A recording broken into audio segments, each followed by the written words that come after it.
Hello, ladies and gentlemen, and welcome to Friday Night Debate on Focus on Liberia. My name is Dennis Jai, and we are broadcasting from Atlanta, Georgia. In tonight's edition of Friday Night Debate, we have two teams, the Fixer, or Team Fixer, and Team Rescue, the Rescue Team. That is Mr. Alexander Benedict Cummings, heading the Fixer team, and Joseph Newman Boakai heading the Rescue team. Representing the Fixer, I have Mr. Duke Estrada Jayjay and Mr. Peter Quaweay. Duke and Peter, welcome. Thank you, Mr. Jai. Thank you. Thanks for having us. Thanks for having us. Always good to be on this platform, you know. Absolutely. Great. Thank you. I'm also welcoming from the Rescue team, P. Morris Kromah, the Perfect Manager, and Comrade Joe Wilson. Guys, welcome to Friday Night Debate. Thank you. Thank you. Thank you, Doc. It's good to be here. Yeah, I think it's a debut for me, right? Right. And so, Joe, want to offer you a bottle of water to say welcome, feel at home on Focus on Liberia. Thank you so much for accepting our invitation. It's a pleasure. All right. And we got criticized for not having any female on both sides. So it's sometimes become no excuses, but it's a challenge sometimes finding people to engage in these discussions. So guys, I really appreciate your time. Let's go around the room for 30 seconds each. Just anything you want to say. And I understand both Duke and Morris just graduated. Is that true? Yeah, man. Pursuing more, man. I still want to. Congratulations, guys. This is a graduation season. Yes. Thank you. I'm humble. Thank you. Appreciate it, man. Appreciate it. Yeah. 30 seconds each. Just anything you want to say. Let's start with Mr. Kromah. It's good to be here with our brothers, Duke and Peter. I think Peter and I shared the Save the State platform for a while, and we've had some really good exchanges in the past. So I'm excited to engage today about the things that matter to us most. All of us Liberians, we are concerned about the affairs of our state, and so I'm looking forward to this exchange today. Thank you. Joe? Oh, well, it's good to be here this evening. And like I said, this is a debut for me. So, yes, it's good to have this platform and share our ideas. And I believe there's one thing that is common for all of us here, and that is one thing that we love so much, and that's Liberia. We may have different opinions, different viewpoints on things, but it's a pleasure to sit on the same platform with compatriots, who are away from the motherland. Thank you. Yeah. Coach Quaweay. Oh. Yeah. Thanks for having us, gentlemen. Thanks for being here. This is really important. If our democracy matters, if the human well-being matters, if our democracy is going to thrive and live, we must participate. Citizens' participation is a must. Democracy is simply a marketplace of ideas, and the best ideas win out.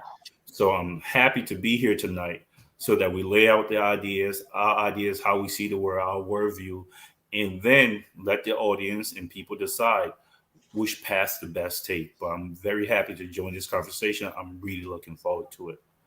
Thank you, Mr. Jayjay.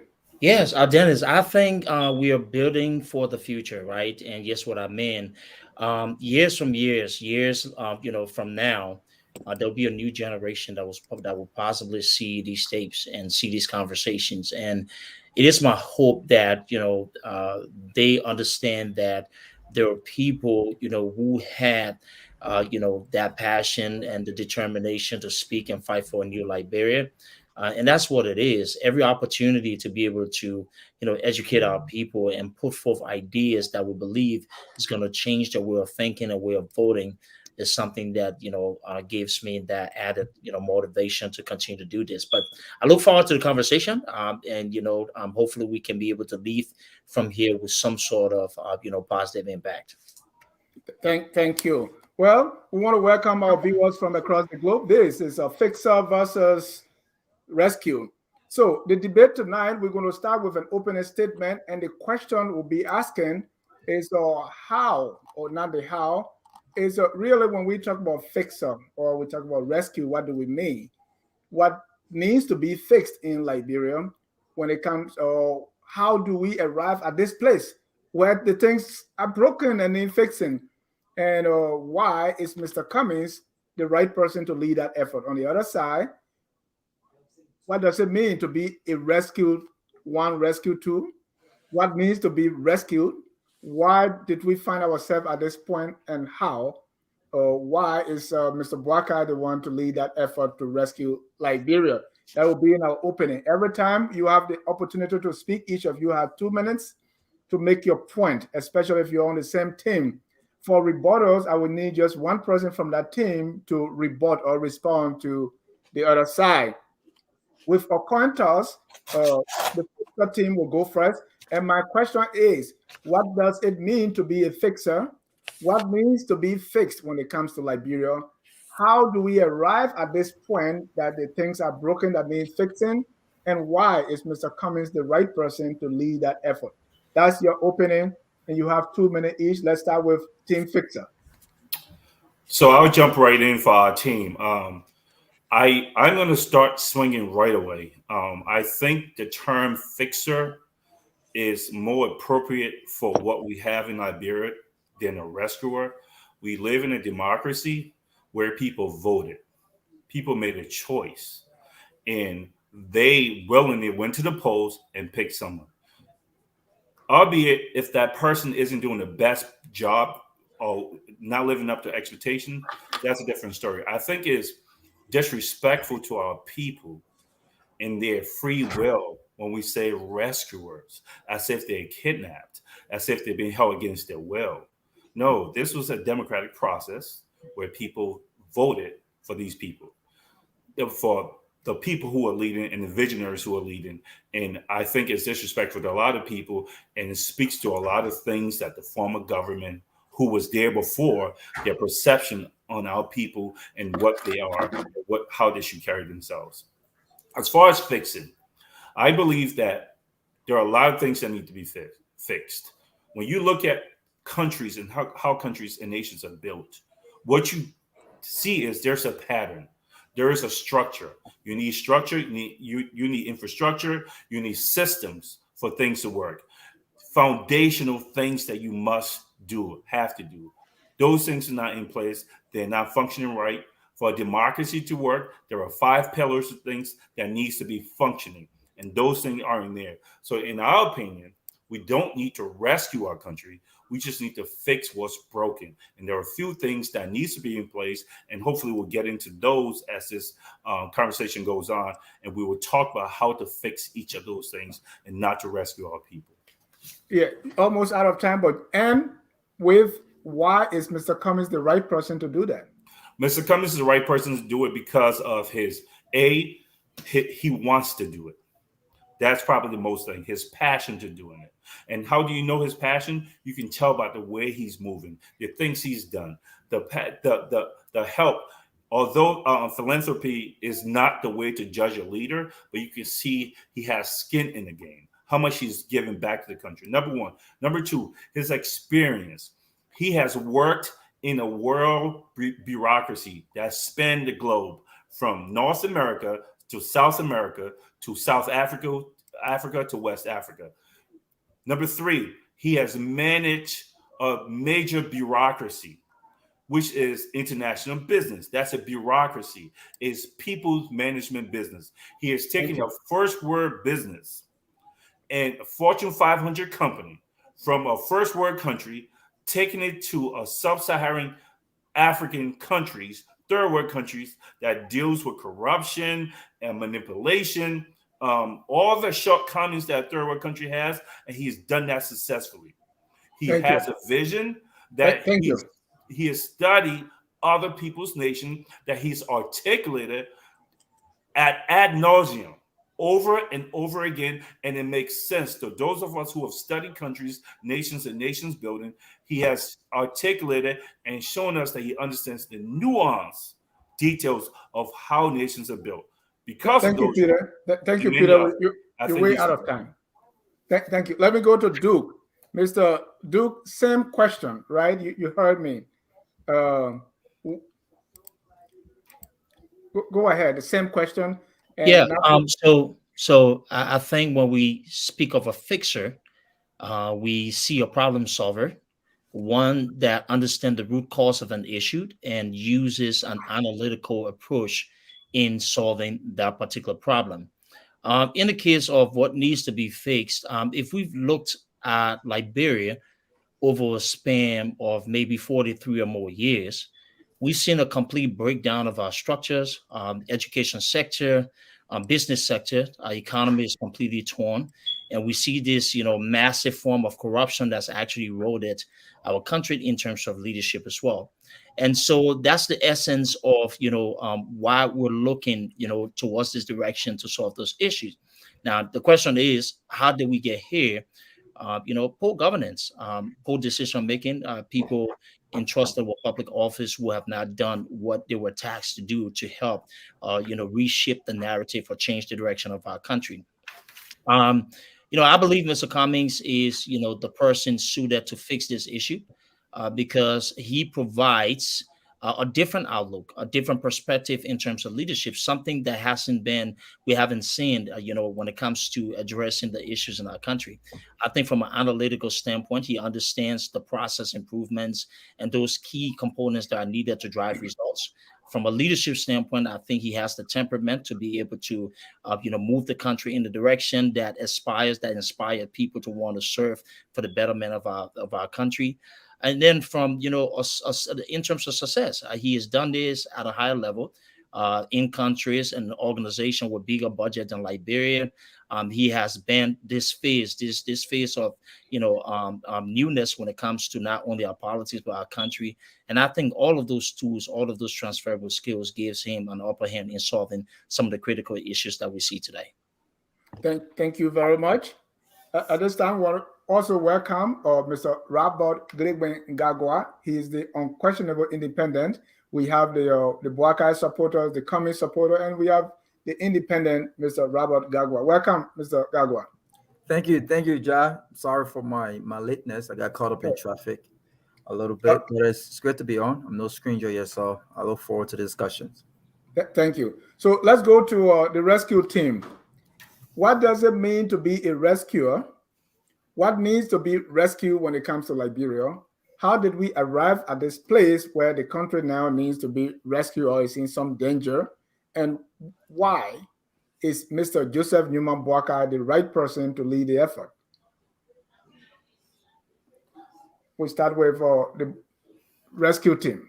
Anyone, you can go first. 2 minutes. Joe, I want you to go first, and I'll come after you. Or I can go first. It don't matter. No, I can go. Thank you. So, what needs to be rescued? We have a country that has experienced serious infrastructure and systemic collapse. This is something we have experienced for the last 5 to 6 years or so. The lives of our people continue to be in a very deplorable state. And so at this juncture, it is more than necessary to rescue the country. You know, it is easy to sit on the other side, and just criticize everything. It is easy to sit on the other side and just question things. But what makes things better is if you come with an experience that relates to what is happening, an experience that gave insights into what is unfolding in the country, then you have that appreciable understanding of what is at stake. So that puts Mr. Joseph Yuma Boakai in a better position to rescue the country from where things are. And when we try to rescue, when we say we want to rescue this country, there are so many things we could talk about. We talk about the economy. We talk about the state of the living condition of our people. We talk about a huge unemployment of our people. We are talking about poor access to healthcare of our people. We are talking about people in healthcare facilities don't have access to drugs, medicine, and so forth. These are things we're talking about, how the young people of our country are being turned into Zokos. These are things we're talking about. These are the people that need to be rescued. This is a country that is going south, and this country needs to be rescued. Thank you. Morris? Yeah, thank you again. So in the context of rescuing Liberia, we have to take it from two different perspectives. One, the country has experienced is a total breakdown of the social and economic fabric since the Liberian Civil War. And then in 2003, President Sirleaf gets elected. And then we start to make some effort to put some of those things back into place. Those efforts spanned over 12 years. A lot of progress were made. Not perfect, if you ask me, it was not perfect, but there were progress made in the lives of people. 12 years later, the kids that were 5 years old, 12 years later were 17. They have never experienced conflict. And so that generation of Liberians are the ones that are adults now. During those difficult times, whether it was the Liberian Civil War or post-conflict, there were people in the trenches that were living and experiencing all of the difficult moments with during that time. And one of those people that have hands-on lived experience is Ambassador Boakai. I understand my brothers on the other side when they talk about fixing and using all these jargons about how to fix issues, but you can't fix something that you've never lived, you never experienced.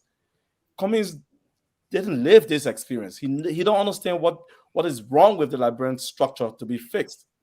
But when you have someone like Ambassador Boakai who lived there all through his life, and he served as VP for Ellen Johnson Sirleaf for 12 years, he has some experience. We can relate him to someone like President Tolbert, who was vice president under President Totman for so long. And the moment he became president, you saw exactly what President Tolbert tried to do with the Liberian state. We can go back into the history and talk about all of that. But the point that I'm making here is that you can't talk about fixing something that you never live. You have to be able to live and experience it before you talk about how you can fix it. In development, what Mr. Cummings is doing is what we call false generosity. You come and say, I'm a nice guy, I'm trying to help you here. You don't know your problem, you don't know what's wrong with your problem. I can fix it because I'm educated, because I work abroad and I did all of this. This is what I'm trying to do. And that's the case with the fixer. And I think, VP Boakai stand a good chance of rescuing the country from what we're experiencing right now. Thank you.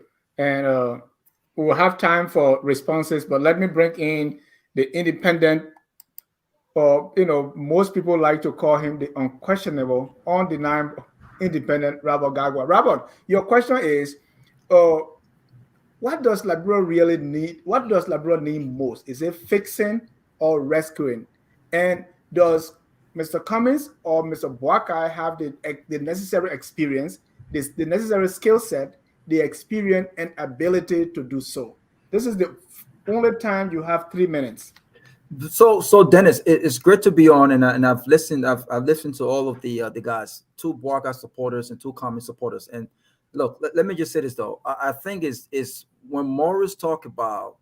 Are you going to answer my question? Well, Or I you will going answer to your critique question. them? I will answer. Well, you know what? Yeah, let's start with my question. We want let me to forget have about time. Morris right now. Let me answer your question. We're going to have time for the responses. I want Because you Morris, to tell me. Morris had my blood boiling. But look, I think that look, if you look at this whole rescue thing, right? The question, it reminds me of the GOP when a Democrat, especially when Barack Obama was president for 8 years, there was this question about taking our country back. We need to take our country back, and I think that a lot of people question back from where. Where are you trying to take a country back, and to where are you taking it to? Right? Robert, sorry to interrupt because I want you to be to. Does the country No, need no, fixing most or rescuing? And does Mr. first of Cummings all, or Mr. no. Boakai have that skill set, I'm the laying a experience, premise. and I'm laying a ability to premise. do so? You don't have much time for all the I premise. know, but I got 3 minutes. I think Okay. I'll be fast, and I'll talk a little fast. I got Okay. 3 minutes, but I was All right. laying a premise, and so from that perspective, though, the whole rescue thing, to me, it defeats the purpose of what they're trying to say, right? But when we talk about fixing the country, I think the country needs to be fixed. And even those who think the country needs to be rescued would agree that with that rescue mission comes a lot of fixing, right? When you talk about systemic breakdowns, it requires fixing, right? But I guess they'll argue that in order to fix something, you must first rescue. In their terminology, I guess they mean by you must first win the election. I don't think Liberia needs to be rescued. I think Liberia needs to be fixed. There are systemic issues with regards to healthcare that needs to be fixed. There are systemic issues with regards to our broken education sector that needs to be fixed. There are systemic serious issues that have not existed just the past 5-6 years with regards to infrastructure development that needs to be fixed. There are systemic issues with regards to object poverty in the country that needs to be fixed. There are serious and systemic issues with regards to the staggering unemployment rate in our country that needs to be fixed. And by the way, these just did not exist. And so when I hear people just continue with this false narrative and all of what they've said, it bothers me because these guys had 12 years. They had 12 years to not only rescue this country from the hands of those who got it to where we are right now. By the way, they had a president who was an integral part of that destruction of Liberia. For 12 years, they could rescue and fix our country. They did not. Irrespective of the influx of billions that came through for international support, where was our healthcare sector when Ebola hit our country?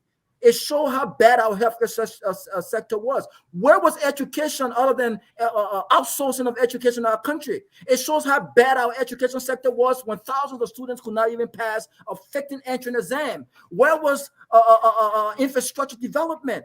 So look, we can talk about all of the different things, and we can talk about what George Weah and CDC has not done right. But I think we will all agree that our country.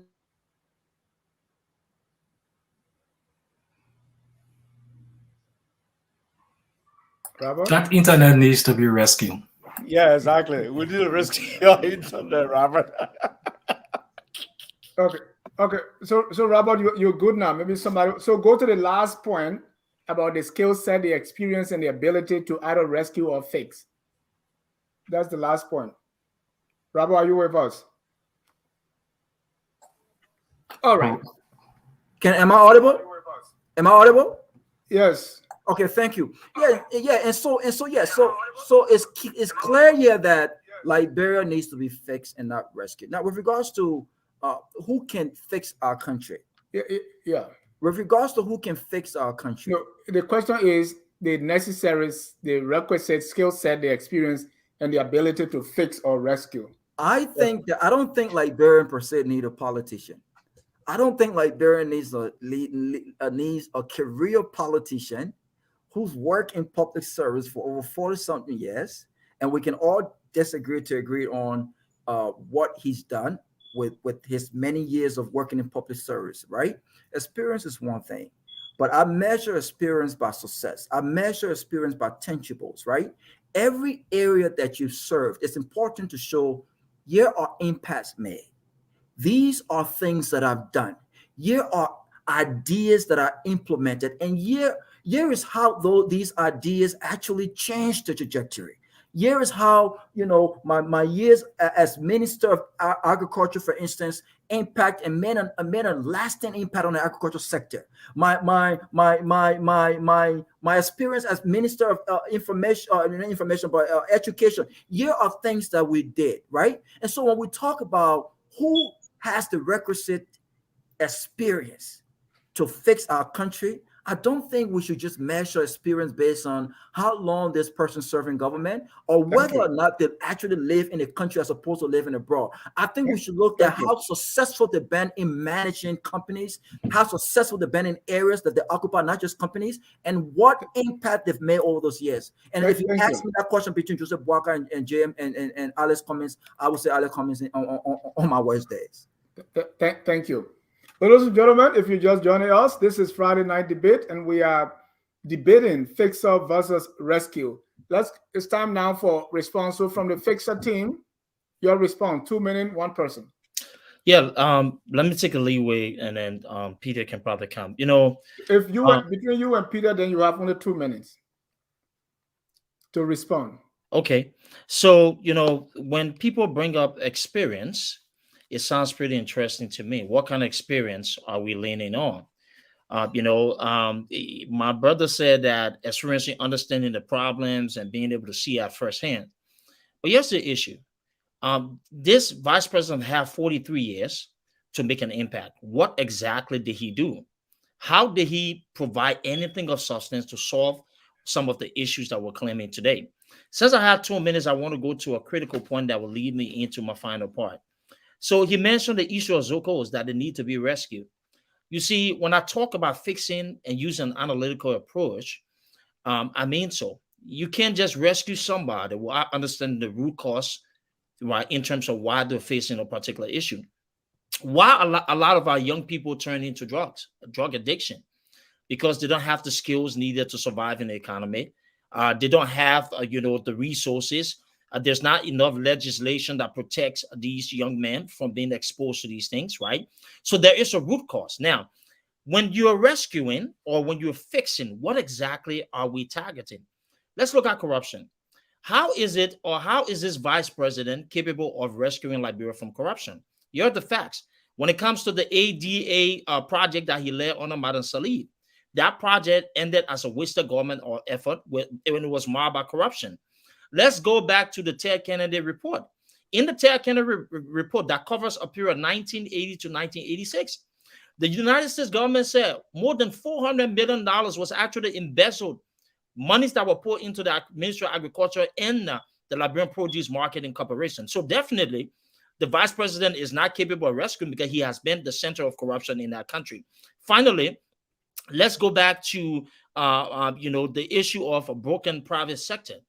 If after 43 years, you cannot show us one thing that you've done to strengthen our private sector, then I'm really, really trying to understand how do you intend to rescue it?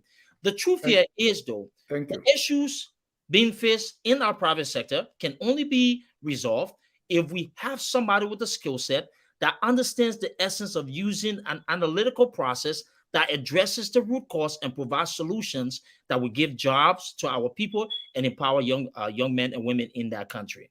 Thank you. Let me go to the rescue team.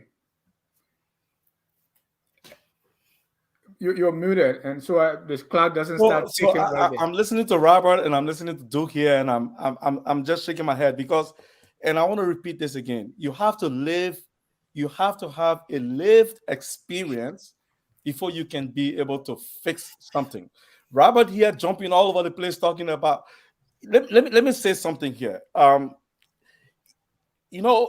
It's easy, like my brother Joe Wilson just said, it's easier to sit on the fence and talk about how all of these things are wrong with the structure. And, you have management experience, word experience.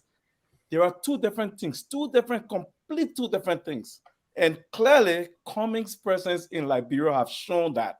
One, if you don't have the lived experience, you struggle to be able to mainstream into what the broader Liberian society will accept. The reason Cummings is not being accepted at this point is because he doesn't have the lived experience. And so when we talk about rescuing the country, it's a fact that the country is in reverse. And for you to be able to, there's no doubt, all of us here on this platform know now that there are only two outcomes out of this race. It's either Josh Weah or it's JMB. Cummings is nowhere in the conversation. All of us as in the diaspora having this conversation about Cummings and his world experience and all that. But the general Liberian population do not connect with Mr. Cummings at all. And it's not a mistake. It's certainly not a mistake. It's because he doesn't have that lived experience. And what is this lived experience? Very good. So when I talk about how the structure of the state was broken as a result of the Liberian Civil War, and there were people on the ground trying to help to solve some of those problems. People were flying from one country to another, having all these discussions with the warring parties and signing agreements. Those are people that were on the front of trying to save the country at that time. Where was Cummings? Cummings was busy with, South Africa and Atlanta, hanging out with my man Roberts and stuff like that. And you have people that were trying to make efforts. Now, all of a sudden, President Sirleaf becomes president for 12 years, and she leaves the presidency. George Weah becomes president. It seems like everybody now have interest in this darling girl now because everything is now stable. Or at least there's a sign of some sort of stability. Now we see that there are problems now that we think we can solve. Do I get to counter that? Thank you. No, I want to jump in. Oh, yeah, hold on. So to be fair, so I'm going to give the fixers time 1 minute, and then the rescue team 1 minute before we bring in Robert for fair enough. Yes. Okay. Yeah. So let's go to, 1 minute. Let me quickly jump in. First of all, let's talk about experience. I have yet to hear any UP supporter tell us what skill set a person who's worked in the Liberian government in a failed system, who has now lived up to the creed of what the country was supposed to be, who has never worked in a successful system, what experience that person will have that will help with job creation, education, safety, and infrastructure. What skill set would that man know that Mr. Cummings, who worked his entire professional career in a first world country, in a major bureaucracy with budget way bigger than Liberia's, wouldn't know? Please tell us that. Secondly, when you say he doesn't have a lived experience, this man left Liberia when he was 22 years old. That's a disrespect of all of us who have left the country and gotten education or gotten the skill set that we needed that wants to help our country. And lastly, this is what every other nation has done who has developed. They sent the people out to acquire information. Those people come back and uplift their country. So please do not duck the question. What skill set this person will have that will help with infrastructure building, job creation, our safety, and education? Tell us what he would know because he worked in Liberia that Mr. Cummings, who worked in an international bureaucracy, wouldn't know. In 30 seconds, Dennis. No, Drew. Go ahead. Yeah. Dennis, let's Joe, go. Unless you want to go. Otherwise, I'll go again, but you can go, Joe. Yeah, let's go to the rescue team for your right now. So, listen, I like the way the conversation started, to understand what the other side tried to communicate here. But listen, I read an interesting article, and there is a key point that I try to take from this. Government is not like a business. And this goes to those who think that because you work in a corporate environment makes you a good person for a political leadership or political setting. Government is not a business. The public is far less accountable to market pressure than it is to the incentives of politics. So now, with someone who studied development policies, right? It sounds like if you say that you don't need to live that experience, that you think you can better interpret what the people need, you can better do it. You sound like those that sat in Washington and develop those international policies of development planning and took it back to the African continents and think because they sat in first world country, they know better than the people that are living in the country. But listen, there's something called local content. Whenever you want to develop an environment, there's something called local content that has to do with local knowledge, local expertise, local understanding. So Joseph Yuma Boakai, who has lived his life, there's nowhere that Joseph Yuma Boakai has been indicted for corruption because he served in a position, he was indicted by corruption. There's nowhere, no report to that effect. This man has lived a diligent life, served diligently, understand the political dynamics of the country, and has the ability to successfully navigate his way through and deliver results. This is the Joseph Boakai that we know. This is the Joseph Boakai. Thank you. I was interrupted. Thank you. At this time, we go to independent. Really? Yeah, I think your time is up, brother. Yeah, you went way how over people everybody. talking on. You went more over your time, but I thought that was a key point there to actually counter just for a few seconds or so. Yeah, hold on. So who's managing the time? Perfect. No, I am.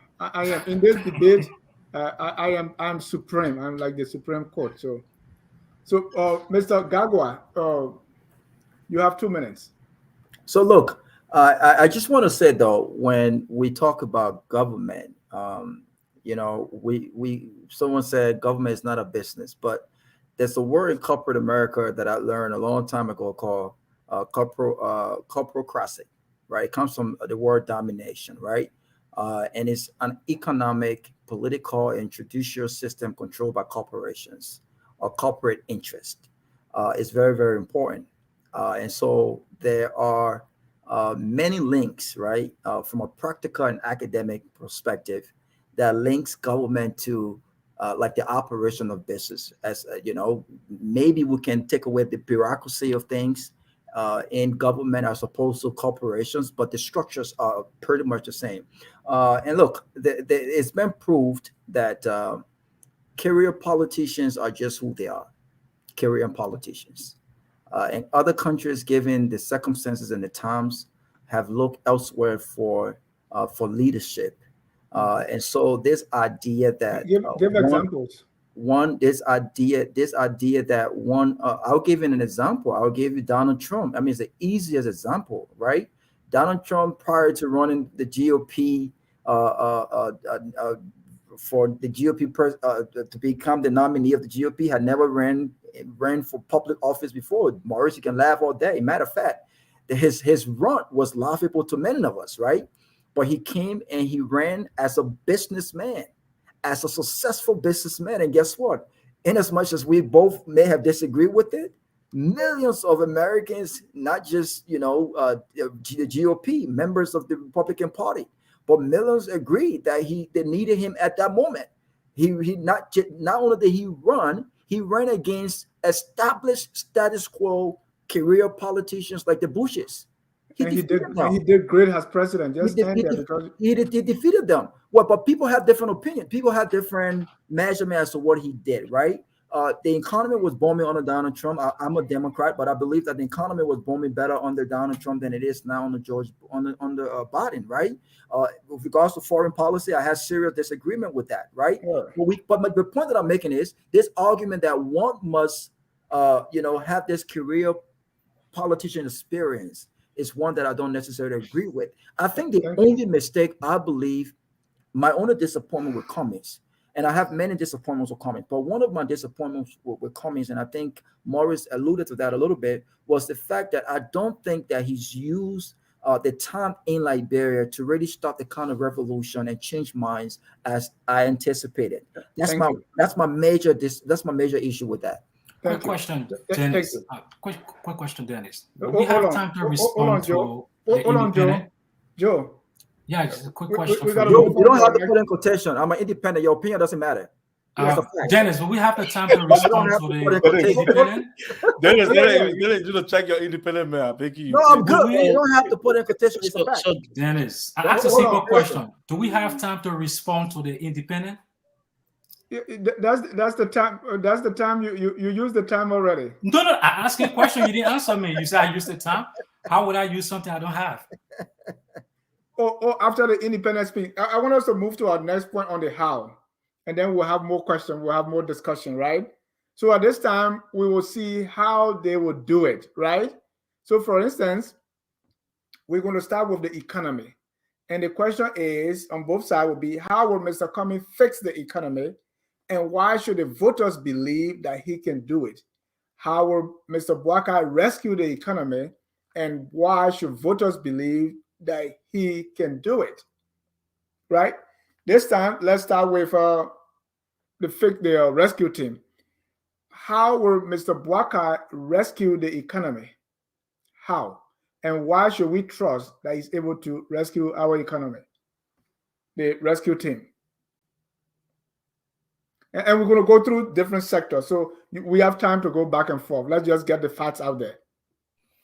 Okay, so Dennis, thank you. I think it's a fair question. So when I was talking about the importance of having a lived experience, that's basically some of the crux behind the reason why I said having a lived experience. Because when you look at the Liberian economy under the WIA administration, we've had some decline in the economic performance. And when you ask the WIA people, they say, well, we're experiencing COVID-19, and that's why the GDP declined by 1.2% in 2018 and also 2.5% in 2019. So generally, there is always a justification. If you ask during the Ellen Johnson Sirleaf administration, if you ask around 2014 why the economy declined, people will say, well, global economic impact, but also the fact that we experienced Ebola and all that stuff. So unless you have, some sort of understanding of what is happening with the local economy, you will not be able to address some of the issues. So one of the things that we know that for a fact now that we know is that most of our people that are in Liberia are living and working outside of the captured economy, of the captured, formal service. So most of our people are either Yana boys or they're selling, down water side. They don't have a registered market. So one of the stimulus for which the Unity Party government want to attract is how to move some of these people from the informal sector into the formal sector by creating incentives for them to actually see the benefit of being in a formalized economy.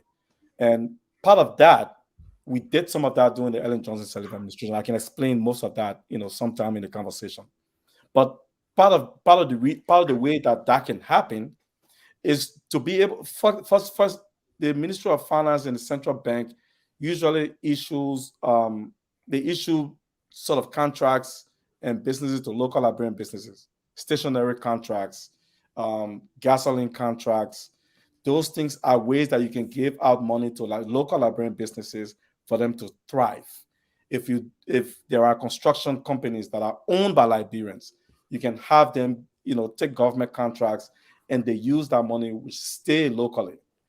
Sometimes you find some of these quote-unquote Liberian leaders and lawmakers that will advocate for a Chinese company, an American company, Asian company that will come and take these contracts. So Morris, Morris, you've gone over 2 minutes, and I want to be respectful. 2 minutes gone already. I haven't even started a conversation with 2 minutes gone already. You've gone 2 minutes 26 seconds. So within the next half minute, tell us how will Mr. Boakai rescue the economy. So I'll give you an example. Of how to get people moving from the informal sector to the formal sector, and also localizing contracts that are owned by Liberian businesses. I'll just give you an example. What else do you want to hear? I just give you one aspect of it. All right. Thank you. Let me go to Joe Wilson. Joe, how will Mr. Boakai rescue the economy, and why should voters believe that he's able to do it? Listen, the question you asked, the response is it can go beyond 2 minutes. But at a very high level, Ambassador Boakai has communicated this through his arrest platform: agriculture, road, education, sanitation, tourism. How he's going to do that to revive? Listen, the fulcrum of the Liberian economy rests on agriculture. If you can spin up agricultural growth, agricultural development, you spin up the economic growth of the country. So just by creating farm to market road, Liberian economy can be revived. Why should the voters trust Ambassador Boakai? this man has lived his life working in government and also specifically in agriculture, in the areas of agriculture. Now, we want to go back to see how we have improved agricultural development. Go back to the period of the 80s when Ambassador Boakai was serving at LPMC, how his leadership resulted into several committees. And for example, when he led the West African Web Development Conference, and so many different things Ambassador Boakai accomplished while serving the Liberian government in different capacities that focus on agriculture. So he has that experience. That's something he's delivered in the past. So if you want to grip how much experience, how can he do it? Listen, this is the same Ambassador Joseph Yuma Boakai, who was vice president when we met Liberia at a very bottomless pit, to put it that way. At a time when we were recovering from the Civil War, Liberia had a budget of $18 million, a budget of 80. The government, the very same Joseph Yuma Boakai as vice president, along with President Ellen Johnson said, raised the Liberian budget to over $500 million. And you want to tell me that Ambassador Boakai doesn't have an understanding how to grow the economy?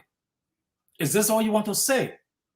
Because this is something that he experienced. Now, more besides, we are not saying Ambassador Boakai is a superhuman.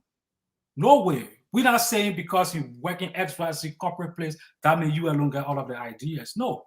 Ambassador Boakai on day one is going to assemble a team of qualified and competent Liberians that will take Liberia out of the mess it is in right now, that will rescue the country, put the country on the trajectory to growth and economic recovery.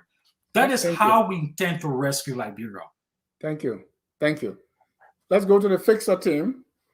My question is, how will Mr. Cummings fix the economy, and why should Liberians trust him or believe that he can do so? Peter, I'll go ahead. You come in there. So let me just say this real quick.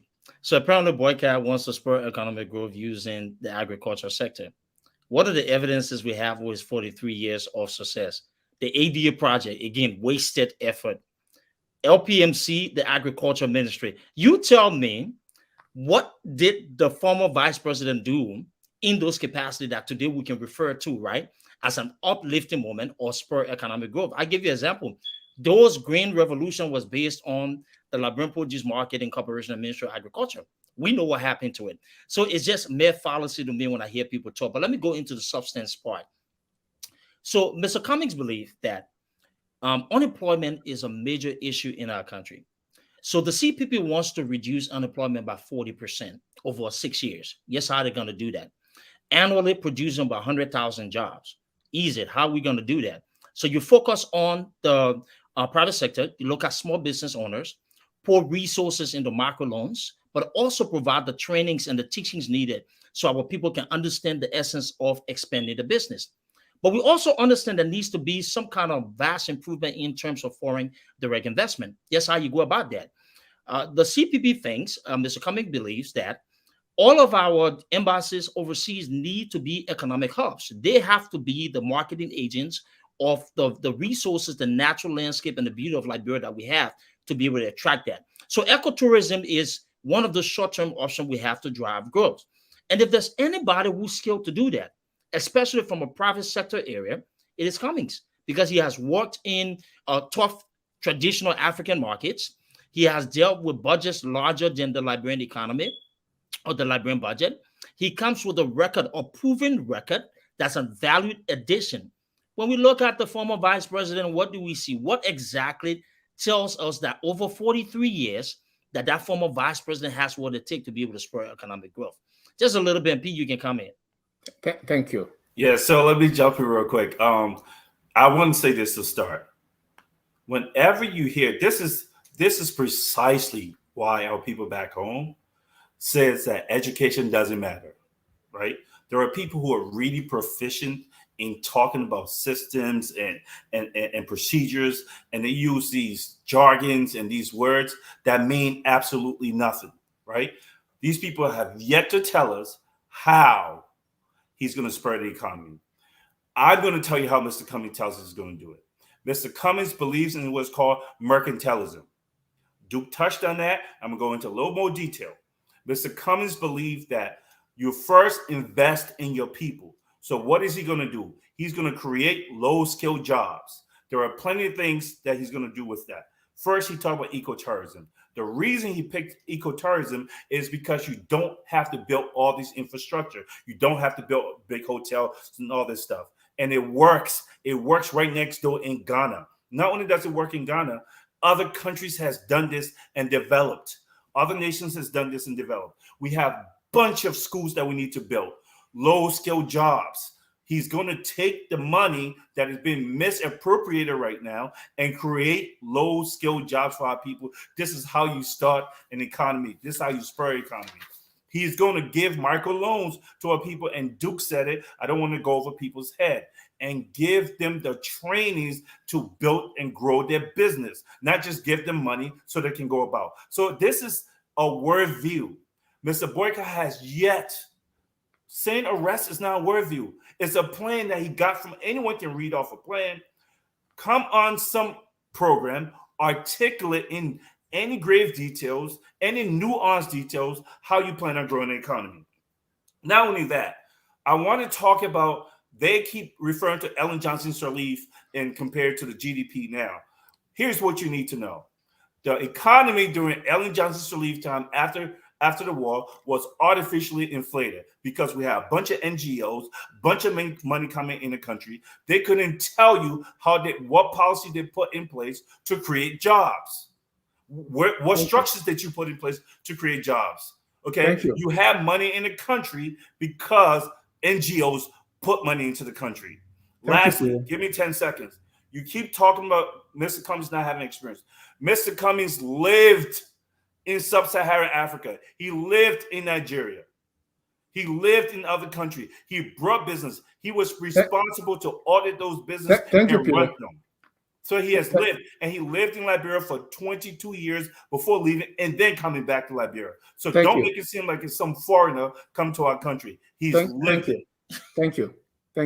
Let me go to Robert for your 2 minutes, and I want you to be.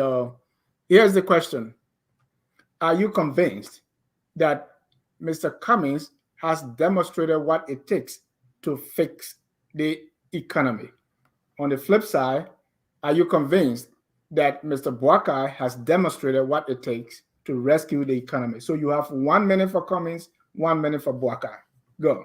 Well, let me start with Mr. Cummings, though. I think it's a difficult question because Cummings, the only experience that I can speak to from a Cummings perspective is his role as an executive on Coca-Cola, right?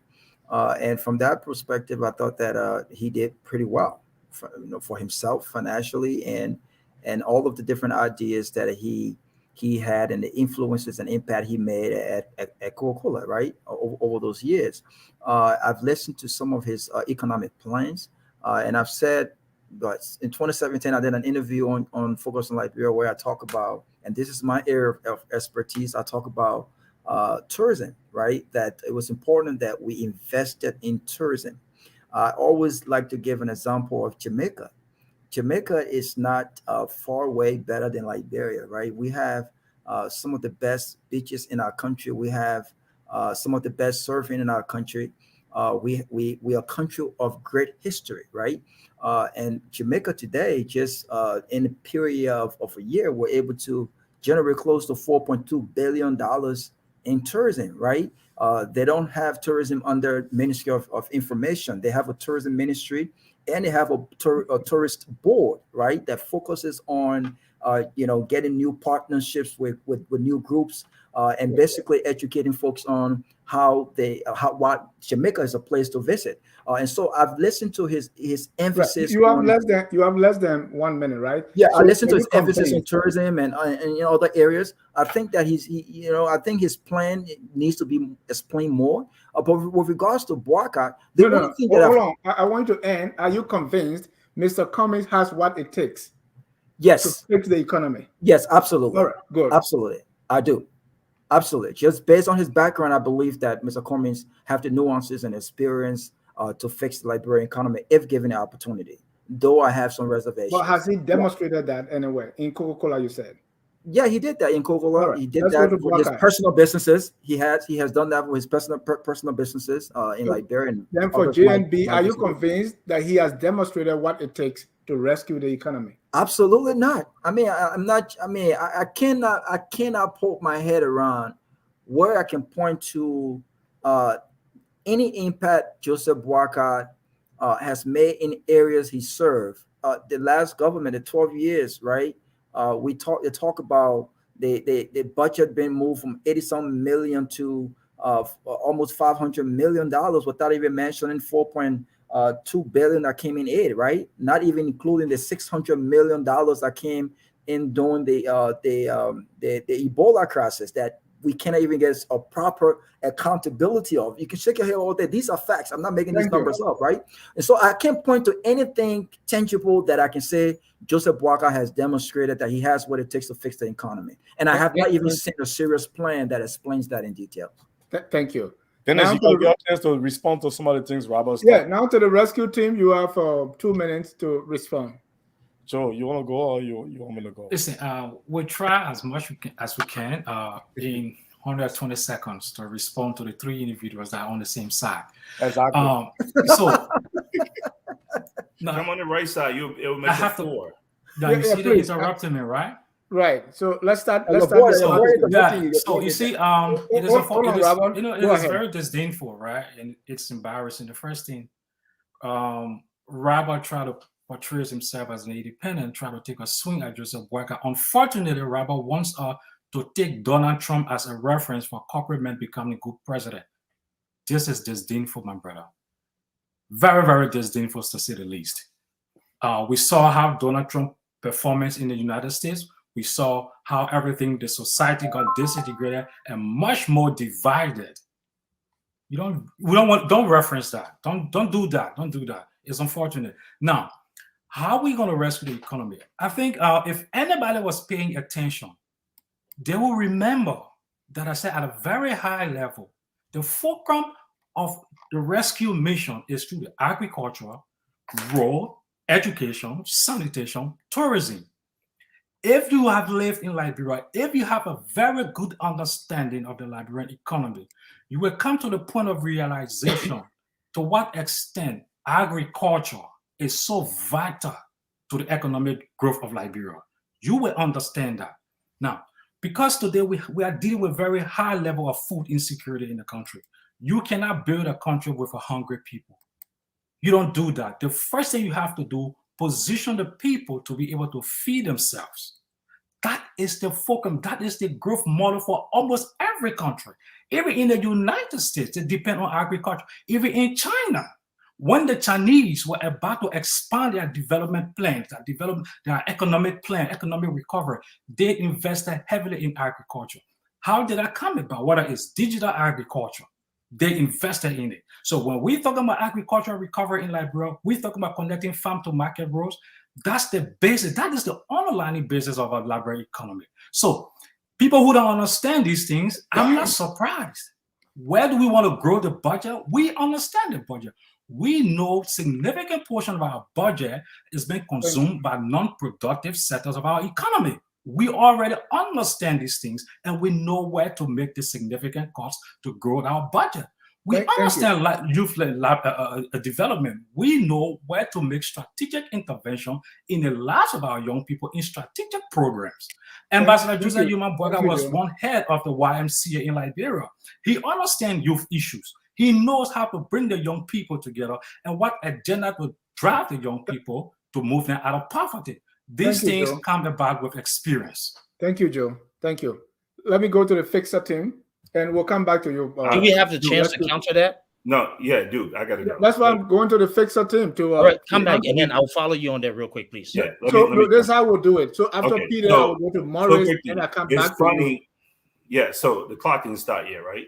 Right. So after Peter, I'm going to go to Morris before I go to Duke, right? Okay. It's funny how Mr. Wilson will say these people who haven't understood it and hit the extent of this young man's knowledge is Donald Trump.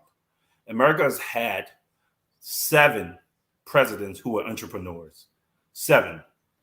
all the way back to George Washington. He was a farmer. Who's going recent? He was a businessman.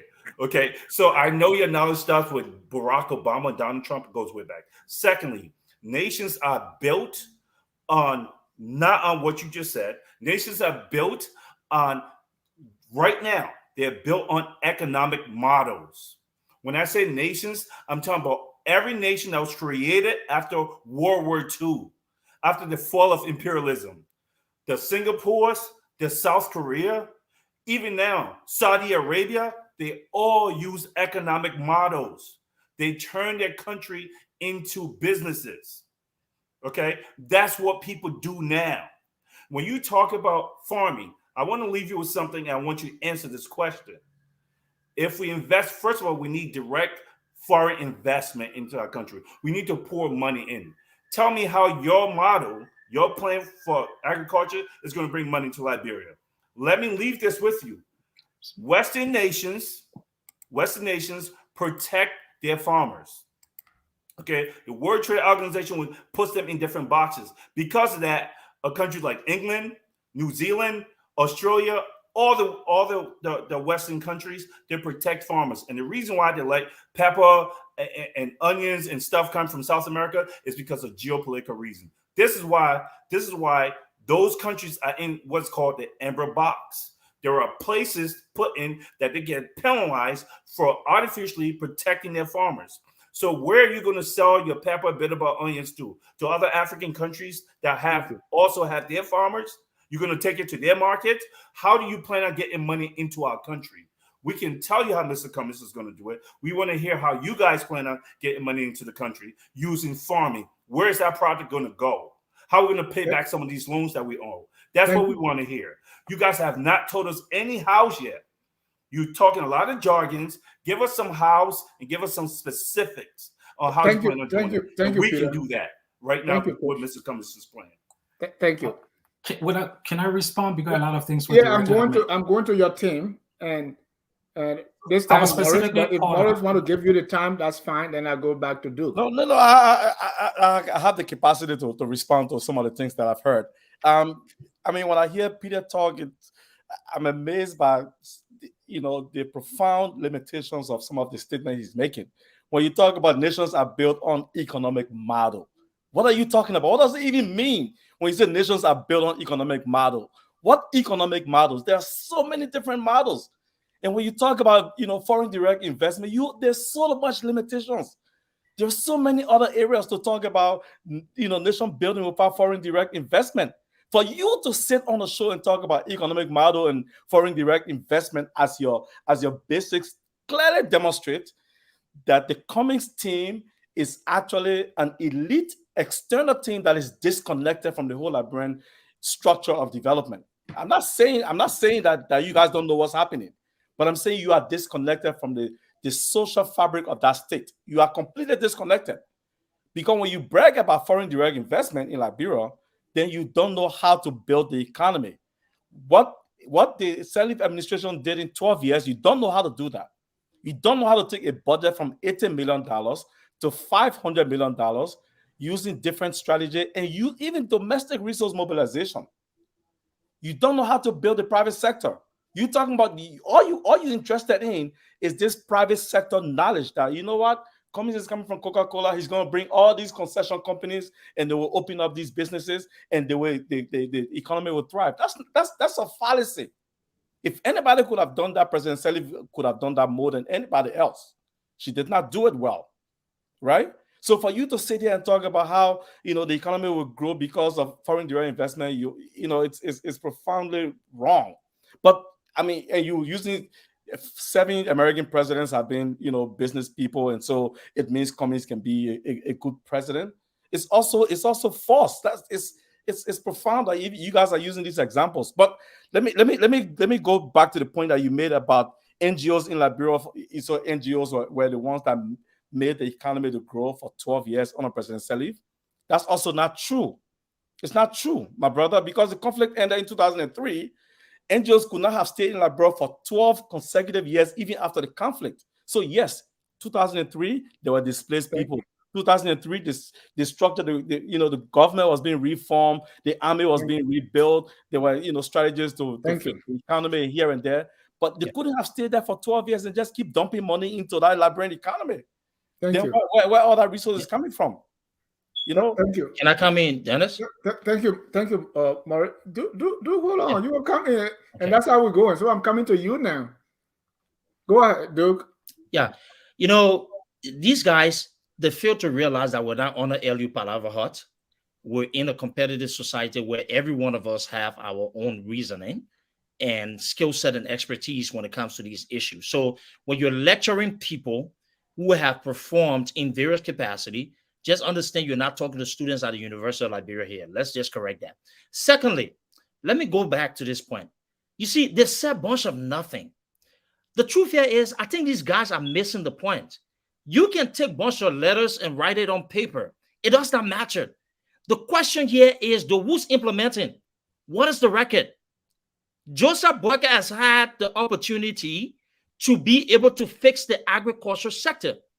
What we have in terms of his record, the evidences show he has been incompetent. These are the facts. We don't need to try, and we've already experimented. LPMC, Ministry of Agriculture, the ADA project under Ellen Johnson Sirleaf. Tell me, with those 3 projects over 43 years serving government, which one of those projects actually provided the kind of flexibility or economic success that we've seen? Doe's Green Revolution, Doe banked the fact that his economy was going to be successful based on agriculture. Who was in charge of that? Joseph Boakai. How did Doe succeed? He got executed by Prince Joseph, who is now the number 2 man on the ticket for Joseph Boakai. So the fact here is, there's a difference between lecturing us about what's on paper than the reality of implementing. Let's go back to Madam Sirleaf. If you were saying that Madam Sirleaf was more qualified than Ellis Cummings, then it speaks about the kind of the reasoning that you have. Because I don't see how a corporate executive that has been able to work at a high level across major sectors, right, is underqualified than Ellen Johnson Sirleaf. In addition, the same people say that Ellen Johnson Sirleaf was terrible for Joseph Boakai, and she's the reason why he was a parked car. Today you're claiming her success now. You see the hypocrisy in this? So the fact here is, Dennis, let me go back here quickly to this quick point. Your time is out. Yeah, one more 30 seconds or so. When you talk about agriculture as the foundation of spurring economic growth, give us somebody who's competent enough to drive that result. In the case of Joseph Boakai, all 3 attempts have been poor, and it does not really side with what you're trying to appreciate. These are the facts. Thank you. Let's now go to Mr. Garguah, Mr. Robert Garguah Jr. for his take on Robert, your response. You heard it all. What was the question again? I'm sorry. I was listening to both sides, but what was the question? Right. So the question was, how will Cummings fix the economy? How will Boakai rescue? And they were giving their reporters. So you have heard how both teams responded to that. What's your take on? So let me be clear. Let me just give a disclaimer out there, right? Look, I've said consistently, and those who know me will attest to this, that I don't think that Unity Party is the party that can lecture us on change. I don't think Unity Party should be talking to us about how to fix the economy. I don't think Unity Party can talk to us about abject poverty, the healthcare sector. I've said that many times, right? So I'm not being biased here. I'm being consistent. Because I believe Unity Party had 12 years to rescue Liberia and fix Liberia. And so for those who don't understand my consistency, you should go back and play the tapes. You should go back and look at my writings. And so when I speak to this issue, it's not like I'm on Cummings' side. I'm just basically being honest, because Liberia is my interest, not a political party. And so just listening to Duke and Peter and Morris and Joe, look, these are all guys that I have tremendous respect for. Don't get it twisted. But to be honest with you, Dennis, when you looked at where our country is right now, when you looked at everything that Liberia has been through, the past few months are critical to our democracy. and where our country goes, which direction we want our country to go, we would not sit back, irrespective of the fact, not an opinion, that we have not registered with any political party ever in Liberia before. What we've done has been impacting lives in our country. The records are there. Irrespective of the fact that we've never voted for not a single political leader. These are facts. But we have consistently been to Liberia back and forth over the past 15 years, impacting you lives. registered to vote. We Why were have you not. not voted? Yeah, we are registered to vote, and Right. this year might be different, right? But Okay. the point that I'm making is very simple. Yeah, The point that I'm let's making get to the point. Forget the about point- the criticism of you. The point that I'm making is very simple, Dennis. We would not sit back because we are independent and we're giving independent analysis to sit on this platform and say that somehow if this election was between Joseph Boakai and Alice Cummings on the economic front, based on what these guys have said, I cannot with a straight face pick Joseph Boakai economic policies over Alice Cummings economic policies. But Robert, before I let you go, you have something to judge Joseph Boakai by when it comes to the Liberian government. What do you have for Mr. Cummings? Well, but the question is, this is what Joseph Boakai has said himself. There's corner opportunities, and the fact that he was not given much time because the opportunity he had, Mr. Cummings didn't have it. So well, but how can we? We can only judge Cummings. When I talk about picking Cummings' economic policies, Dennis, I'm looking at Cummings' record as a businessman. I'm looking at Cummings' record at Coca-Cola. I think his record there is impressive. I'm not looking at all of this. Is not a politics thing. When you look at everything Cummings has talked about, thank you. Ecotourism. I think ecotourism is dear to my heart. Ecotourism, I believe, will create thousands of jobs in our country, and for once, if properly implemented. Let me learn this. No, how has Mr. Cummings demonstrated creating those jobs in Liberia? Yeah, but then it's hard to you said to demonstrate something. One has got to be in a position to actually put those policies into action. Thank you. So you can't. It's hard for 1 second. No, Dennis, don't do that to me. 1 second. 1 second. Because I know Morris laughing. You took the first 2 minutes to defend yourself. The difference between Cummings and Boakai is Boakai and Unity Party have had a chance to implement those ideas, and we know the results. Cummings have not. But based on his results in corporate America, based on his result and some of his ideas, I believe he has a better chance to really move the needle with economic growth in our country than Unity Party and Joseph Boakai will ever have. Thank you. That takes us to our next sector, which is education, right? But we want to welcome all our viewers from across the globe. This is focused on Liberia, and this is Friday Night Debate. I see some question here. Howard is asking if this is being aired in Liberia because people in Liberia need to hear this. That's true. That's why we need the support. We had a time to air shows in Liberia, but we ran out of money, and so I want to. We don't want to create more white elephant projects, right? So if you can make it, you pull the plug, right? So I pulled the plug on airing the shows because of the support. Well, gentlemen, I appreciate your time. We're going to go to education. And remember, we are all Liberians. So far, the conversation is very good. And let's continue it that way.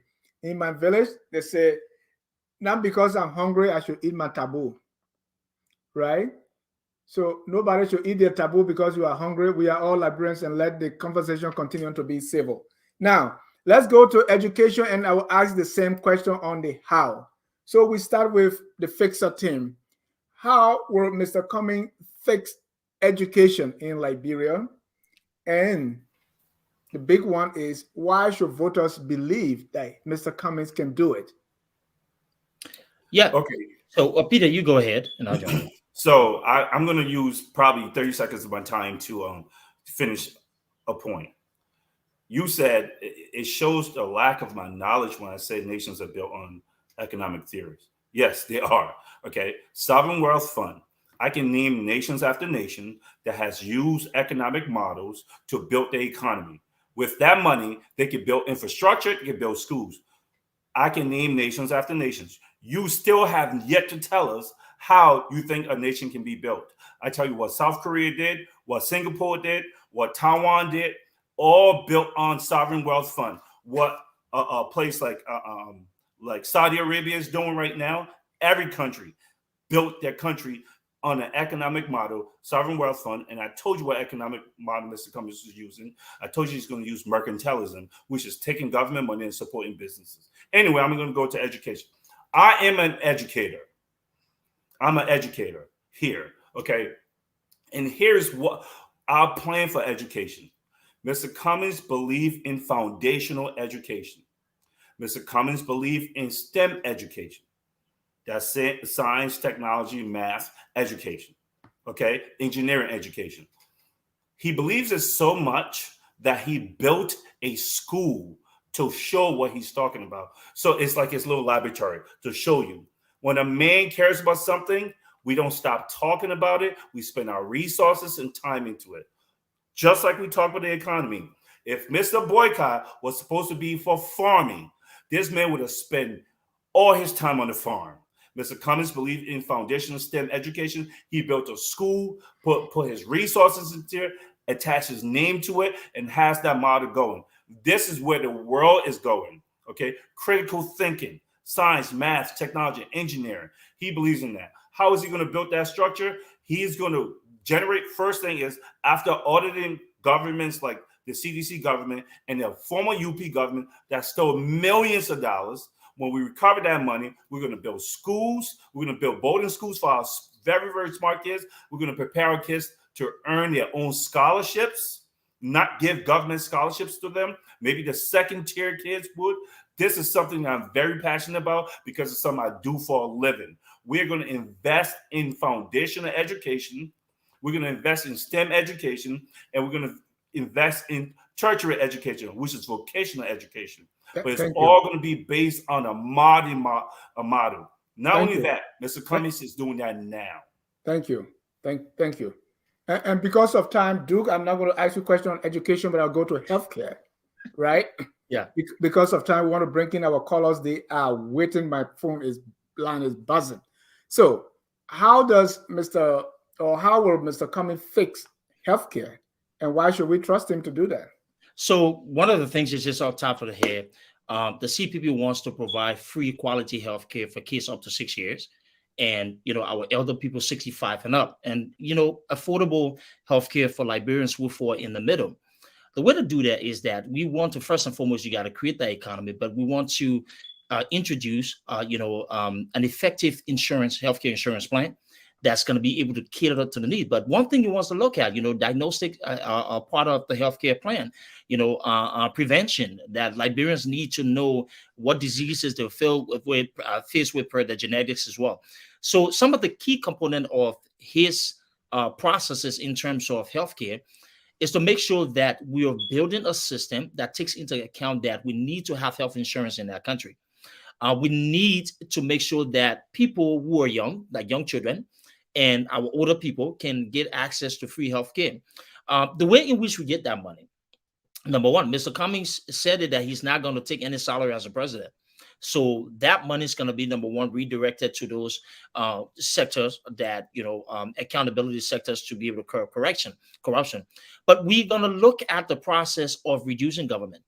We think that there are a lot of wasteful parts of government that don't need to be existing.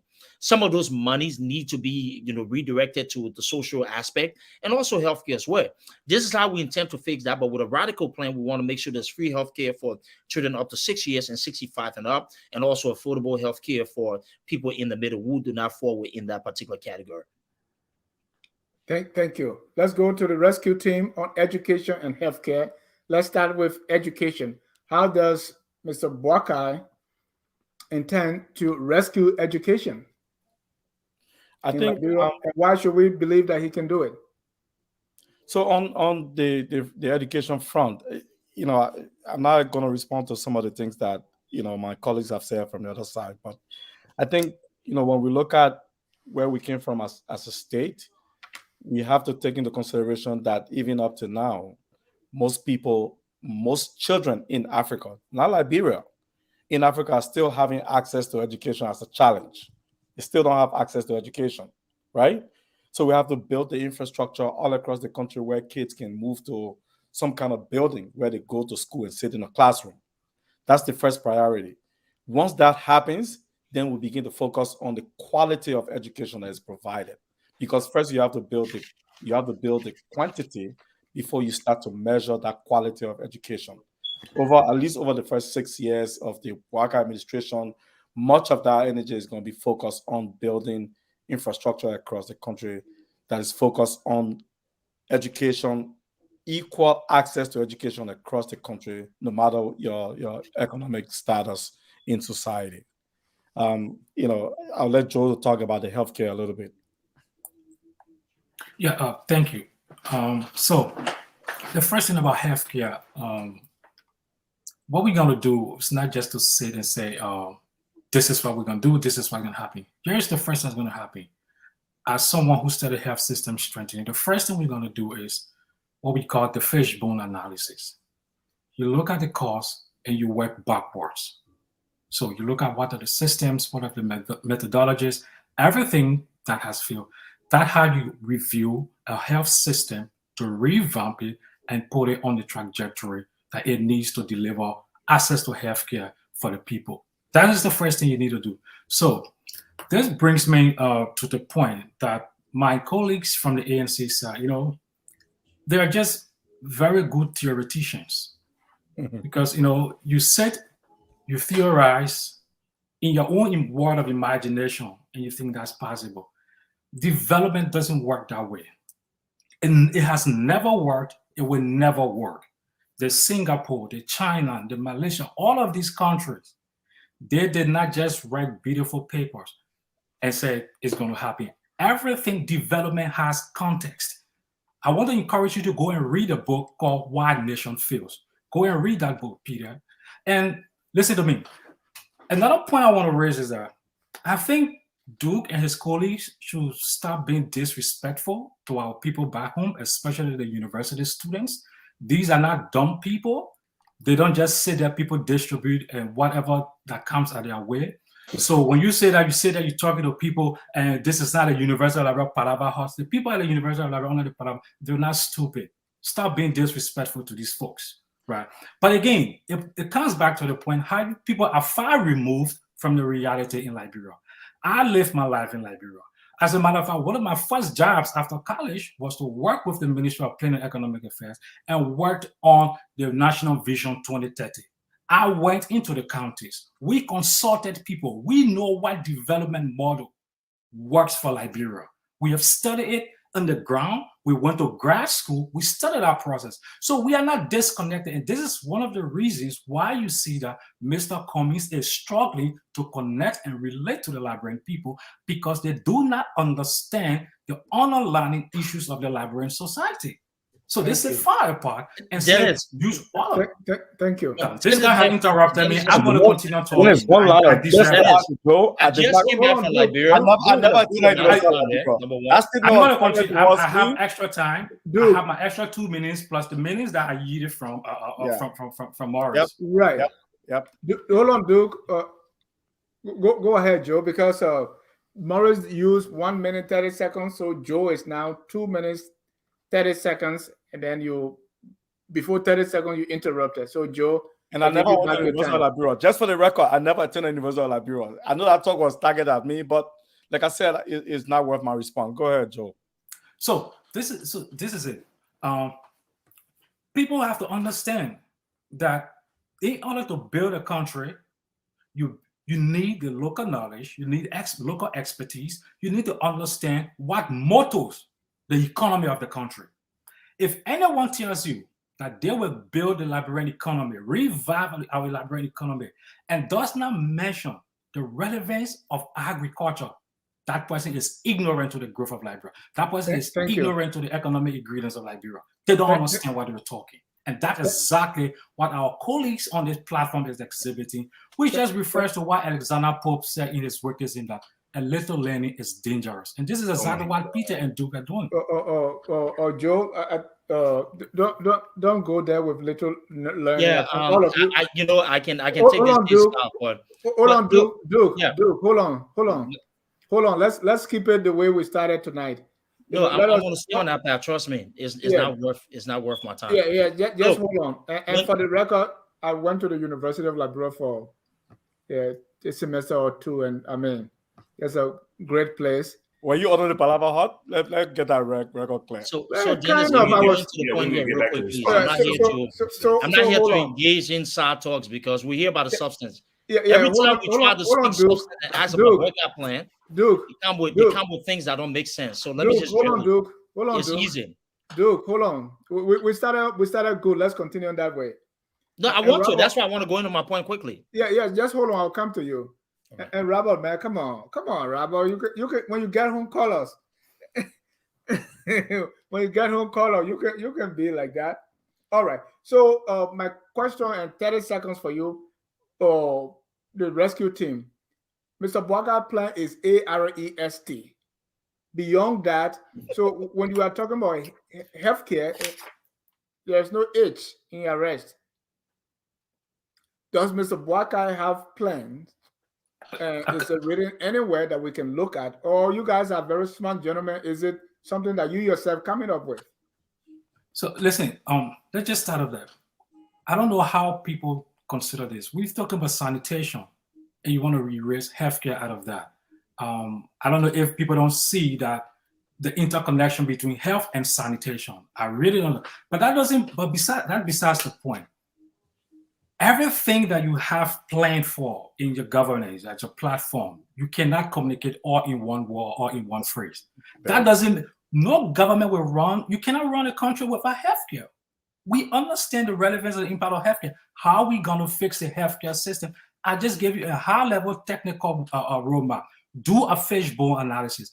Go around the world, consult any independent health system or practitioner. The first thing to do is a fishbone analysis. You do the cause and effect. You understand the methodologies, what needs to be put in place. That is how you start to fix the problem, by identifying what is the cause of the problem. Thank you. Now we have time for rebuttal, and we'll keep it at 1 minute so we can bring in our callers. Yeah. I know we can go all 9, right? Look, But I Dennis, think people listening you come to us later on there, please. People come Dennis. listening to us. We get it. So Dennis. let's go to the fixer team for your response. Dennis. 1 minute. You 1 minute, asked and I have if a there's minute too, plan. right? I If also there's have a a minute, plan, right? let me go until you come, Peter. That's all right. Yeah, Duke, can we see you? Yeah. Thank you. You asked if there was a plan, from the Boakai camp. These guys have not stated what the plans are. All I've heard Joe say is try to lecture us about models that he created. I'm not sure how successful those models are, because when I look at Liberia, if Joe created those models, then he should be nowhere beside the Boakai camp or anywhere around decision making in our country. That's a fact. What exact model did you create that is working in Liberia? Let's stop the joke. We're here to educate the people. We're here to let's go to these plans. What? No. Yeah, No, let's one second, go Dennis. I've tried to keep my composure. Yeah, and please I've continue. tried to have a conversation, right? But when you start going into some extra stuff, I can go there too. No, what don't go successful model have you written, have you created, that's being implemented in Liberia that makes Liberia a model country? The fact we're here today, we're talking about things not working in this country because there are too many people who have been putting forth solutions that are not working. So what is he talking about? Honestly speaking. Now, I was just in Liberia. I didn't wake up in the United States. I grew up in Liberia. I understand the happenings of Liberia, right? I went to school. I worked on roles, right? I have friends. I have family. And I had a good time while being in Liberia. To come on this platform and say that people don't understand, they're out of touch, I think you are out of touch, because if you really understood, you would not be recommending suggestions or solutions that you created that are not working. Duke, Liberia is working in terms of everything policy-wise. Dennis, you gotta give the man a chance to say what he's saying. No. I don't want to. You see, Dennis, I haven't had the time to say what I wanted to say. Hold on, Duke. Hold on. We have the capacity to equally respond in the same game. I mean, it's fair. Look, it's fair game. It's fair game. You can respond to anything. The truth here is there's nothing that you have done that's working in Liberia. These are facts. It's the truth. Mr. Duke, let's go to the fixer and rescue. Go ahead. Let us leave individuals and what we've done. Yeah, you told me I had a minute though. Can I use a minute? I have not worked in Liberia. I tried to teach somewhere. I thought you said I had a minute. Yeah. So I will soon be done, right? I don't know how to speak to Boakai's economic plan because there hasn't been anything discussed yet about Boakai's plan. All we've heard are individual opinions, and I can't speak to individual opinions because I think it takes away. But again, I will say this. We have talked about, unemployment, the reduction in unemployment in the country. I did tell you the target go by 40% over 6 years and annually 100,000 jobs, right? And how to do that is to be able to, infuse micro loans, focus on the robust private sector, right? And also provide the trainings needed to be able to drive results. In addition to that, let's go to financial reform. If you go into our financial sector, our banking sector, there's only one option, which is a DDA option, right? And so there has to be let's give Peter the financial system to be able to give our people the opportunity that they need to thrive. So until Joseph Boakai and his people present any economic plan here for us to discuss, but what I wouldn't do is respond to individual, recommendation or somebody who, I don't even have any proof of their expertise in that area. But go ahead, Pete. Yeah.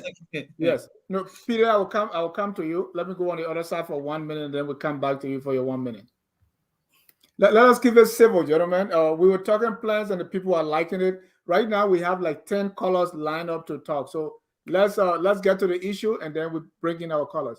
Dennis, this is why we are having the issues that we're having in Liberia. There is this culture of entitlement and elitism that is in some of us in the diaspora so much that we think we know and have the answers to all of the issues in Liberia. And it's not true. When you sit on a platform like this and denigrate people and say, oh, they think we honor Universal Liberia Palava Hut, it's childish. It's extremely childish. When somebody responds to you and say, don't talk to the Liberian people like that, and then you go and start going, further into describe them in a way that you describe. I didn't go to Universal Liberia. But you said we're other touch, so you're denigrating us too. You spoke, I didn't say anything. You said, no, I'm just correcting that. You denigrated us by saying we were out of touch. So you're no different. Duke, let's go to the issue. I'm fine. Yeah, let's go to the issue. And Morris, let's leave that Palava thing. Let's go to the issue. But Dennis, you gave the man a chance to say the things he said to Joe. It's unfair. You can't allow the man to say the things he said to Joe and say, let's leave the issue. We have to address it. He spoke disrespectful to everybody, including me. He said, Palava Hut. I didn't go to Universal Liberia. Never ever attended Universal Liberia. But you make such a statement. I don't know why he took that statement to make it. I think because he's assuming that, well, because I'm not speaking serious like him or his counterpart, it means all of us that are speaking like this, we are Universal Librarian, we don't know anything, and they don't want to have all the solution. This is exactly what the problem is in Liberia. These people that sit here and think they have all the solution to Liberia's problem, and you sit and say you're creating 100,000 jobs over 6 years. I bet you, and the same thing I've told CEC people, if you're able to create 50,000 jobs in the first year of your administration, put me on the firing squad and kill me. You out of touch. You don't know what's happening in Liberia. It's easier to come and just blow out these numbers and act like, oh, I have all the solutions to Liberia. What did you create? It's completely disconnected. What have you created? Duke, man, you got to stop interrupting, man.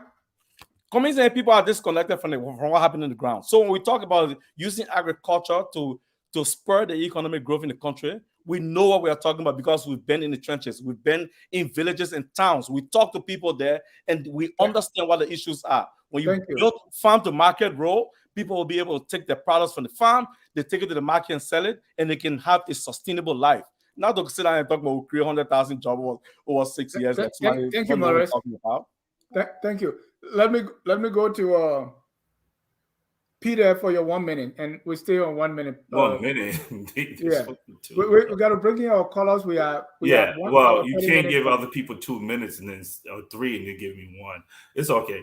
Yeah. When you speak of series and you speak of, you're denigrating people, right? When you speak of half education, that is disrespectful. I've tried my very best to be as professional as I can while I was on this platform. Do not attack my education again. I'm a proud graduate of Michigan State University. Okay, I don't need in a Catholic university in DC in education, political science, and world government. You tell me which country have you studied? You just said Singapore, All Malaysia. right. No, Peter. let me land. Yeah, Peter. Let's Allow me let's to leave land. this. Let's leave Allow this me thing. to land, please. No, please, Okay, Peter. okay. I Please brought allow me you to all make here my because point. you I'm are not all disrespecting educated. anyone. Allow me to make my point. Yeah, please. When Let us when leave you- the personal one out, please. Okay, I'm going to finish my point. When you start to attack people's education, which I could have done with you, I didn't do that. I'm saying I've studied world government. I can tell you how Singapore was built from scratch, how they came from a civil war themselves, how they invested in foundational education, how they invested in their country using mercantilism, how they used sovereign wealth fund to build, how they took care of buildings and homes for their people. I can tell you in specific details. You have yet to tell us one country that you have studied in any detail where the plans that you're talking about has worked. When has Joseph Boakai ever articulated a vision, not arrest, not some acronym, a vision? I go home all the time. I'm a proud Kromah man. My father and mother worked hard. So for the way I talk, because I ran from the war, that the people that you support, bro, means nothing. Let's talk about facts. Let's talk about facts. Give us some specific details. You can make all the faces you want. Give us some specific details how you plan on building the economy, how the plan that you were talking about has worked in another country. We can tell you how mercantilism might work in many countries, including Rwanda, which is an African country that also came from a civil war. So when we speak from knowledge of something that has worked, not some theory. Yes, countries are built off of economies. Thank you, Peter. Let me go to Joe for your 1 minute, Joe. Listen, the first thing is we are on the platform. We are all educated people. When you start to question people's limitation about what you say, they're limited about what to say, then it becomes unfortunate. Oh. I'm not here to discuss how many economic models I have studied. That is not the basis of this conversation, because I know to what extent I have studied. I know the school that I went to. So this is not the basis for the conversation. Don't go that route. Don't go that route. Don't go that route. You get lost in it. So this is it. What we're trying to communicate is that Ambassador Joseph Yuma Boakai, based on his experience, and for many of us that live in Liberia, went to school in Liberia, have a fair and appreciable understanding of the Liberian society. We know what the issues are at stake. We know the issues about employment for young people. We know that agriculture. The basis, the bedrock of Liberia economy is on agriculture. If anyone wants to discuss the growth of Liberia and doesn't discuss agriculture, that person doesn't understand the Liberian society. So it makes the conversation difficult to have when you talk with people who don't understand, who cannot even relate to what you were talking about. It's so difficult when majority, more than 50% of our country, of our people, they survive on subsistence farming. It's very huge in Liberia. When you want to grow the economy, want to invest into agriculture, people who have farm to market roads. How important is it for farm to market road to build this thing so that people can have their agricultural produce taken to the market, sell it, and increase their income? So that's the way. Providing macro loans, it have been tried in Liberia before. It didn't work. It didn't work. How do we get it to work? We have to understand what was the root cause that it did not work first, because we did it. We know what the problem are. We know the issue about reputation in Liberia. We know how people default on local loans in Liberia. Go ask the central bank. Go read the central bank reports. Go read the Liberia financial reports on Liberia. These are things that we know because we have experienced it. So how will we provide jobs for the young people? Thank you, Joe. Thank you. Ladies and gentlemen, it's time to have your say. Our number to call is 605-313-6004. The code is 791-403#. We are discussing the fixer, that's the Cummings fixer team, versus the Boakai rescue team. Representing the fixer, we have Duke Estrada Jayjay, a Cummings supporter, Peter Quaweay, a Cummings supporter. We also have P. Morris Kromah, a Boakai supporter, and Joe Wilson, a Boakai supporter. We take a 1 minute break and we'll be right back. Get your calls ready and call in.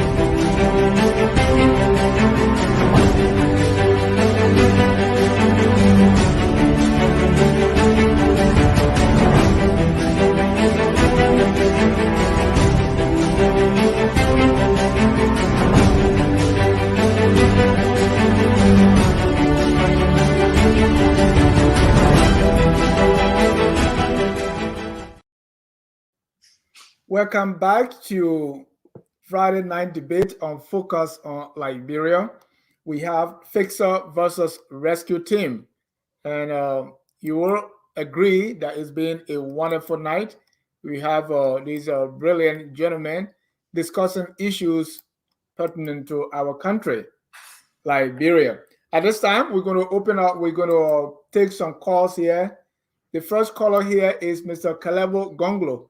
Sorry, Elvis, who has always been the first, he said he dropped off, and that's why he was not. So, Kalebo Gonglo, go ahead. All right, thank you, Dennis. First, this is a great, fascinating show. One observation and suggestion to you. United Party, and I think I want us to go away from individual lives like Cummings and Boakai. Let's look at institution. United Party has a record, 12 years record of managing, for example, the agriculture sector, for example, the education sector. At the end of the last term, United Party, the education sector was a mess. So I think in context, we should be asking, what new ideas do they have to fix the education? Here is a fact I want to give, and I want Morris and Joe Wilson to respond to that. Joe Boakai was tasked for 12 years to supervise the agriculture ministry, or by extension, the agriculture sector, the Ministry of Youth and Sports, the National Lottery. These are facts. The Minister of Agriculture reported directly to Ambassador Boakai and not to the President. The Minister of Youth and Sport reported directly to the Vice President and not to the President. The National Lottery reported directly to the President, to the Vice President, and not to the President. So these are facts. So he has had the opportunity to supervise directly and see what was happening in the agriculture sector. What did he do? Thank you. In the agriculture sector, the guy should speak to that. Thank you. And gentlemen, we have 2 minute callers here, so let's be brief. Let me bring Maurice Gassama. Maurice, you're live. Yeah, thank you, Ja. I think Mr. Gonglo is supposed to be giving all chance, man, because he panelists on the show. Yeah, but am I there, Ja? Yes, go ahead, sir. All right, yeah, like I said, the Gonglo man is supposed to give. No, leave that Gonglo. Anyway, make your point. Yeah. Anyway, you see, they call me in a Boakai argument sometimes when I hear people making the argument, because it's like you are saying a man who's serving a company for 20 years, the man serving a company for 20 years, became supervisor, became executive in this company. You are telling me no. The man who has never worked in a company, just the mere fact that in your head, in your mind, he working a company that's more advanced, so he should be the head of this company that you have never worked in. I don't know that logic. And all these guys are educated people. I don't get it. Because I know internal employment is the best form of employment. If not the best, one of the best form of employment, internal employment. And so the brother there, the independent man, I don't know his definition independent by taking side. I don't know whether he need to make that clear to us. Thank you. When you say you're independent, yeah, okay, thank you. Thank you. Let's bring on Rose Joy Cummings. Rose Joy, you're live. Rose, if you are not there, we bring on Hawa. Go on, Hawa Walker. Hi, thank you guys for taking my call. My question goes to both of the groups that are supporting both political parties there. I personally want to know, I know they are not the direct candidates, so they might not be able to answer this question or not. I just want to know from the opposition standpoint, from both political groups there, what can they tell the Liberian people that can make, what makes these two political groups different from the WIA regime? Number two, what are their form of what do they plan to expedite in the first 100 days and how? Thank you. Thank you. Thank you so much.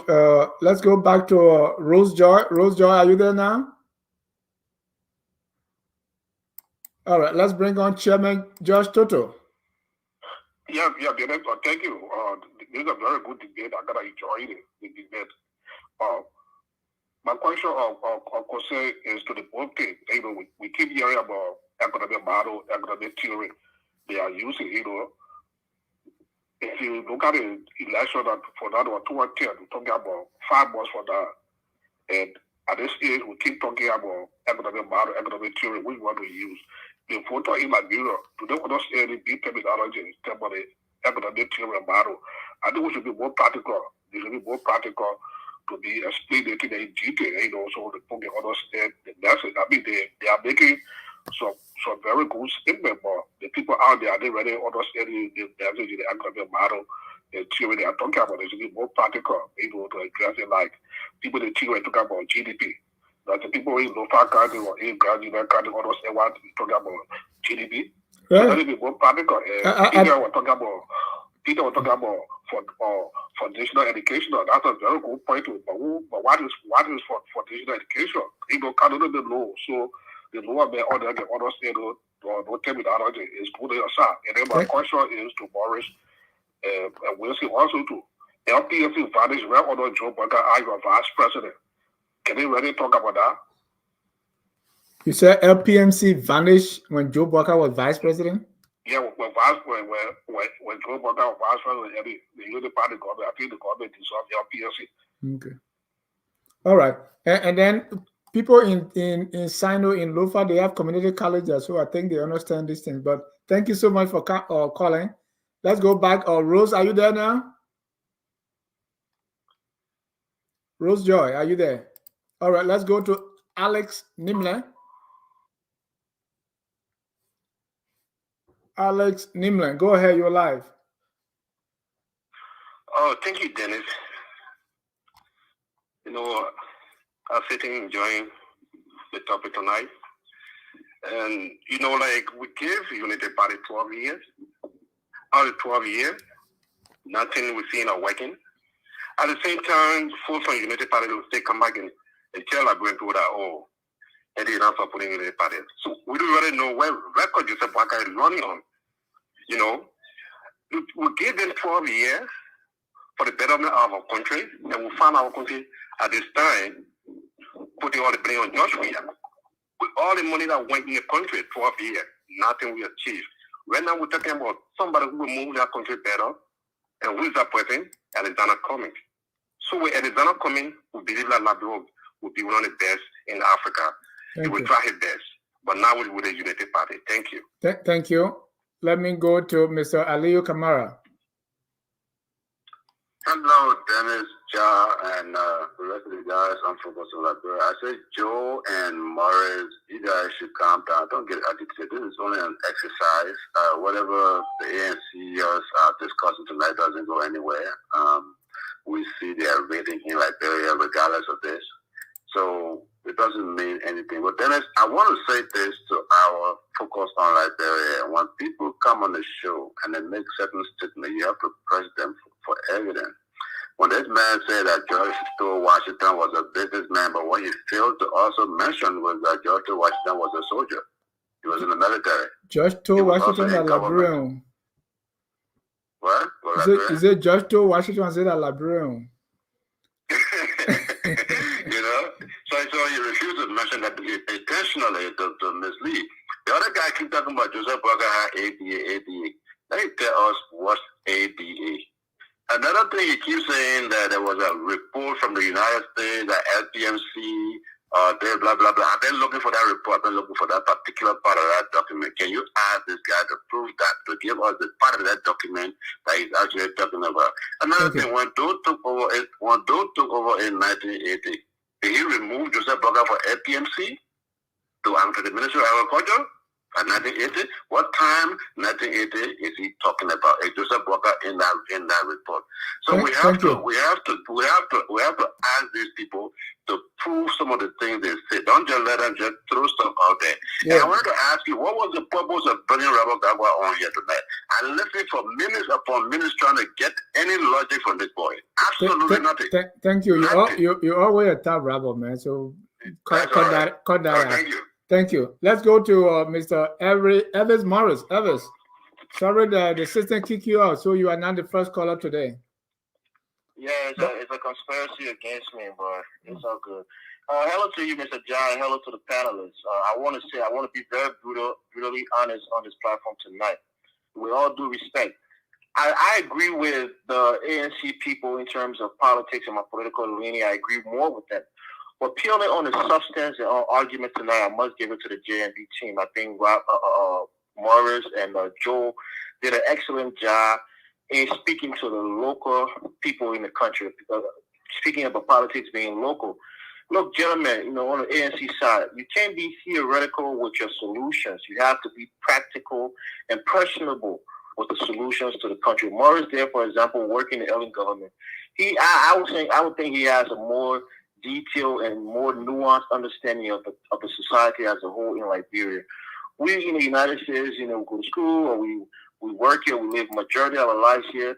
We can't go back to Liberia and think we know more than the people there, the people who have worked there as adults in their lives, who understand the political and economic landscape of our country. But in that same breath, I would say this to the JMB people. Joseph Boakai squandered plentiful opportunity. He squandered his own personal finances. So how can we be so careless for a man who squandered his personal finances to turn over our entire country's economy to him? And lastly, I would say this, my brothers on the JMB team. Sanitation is not healthcare.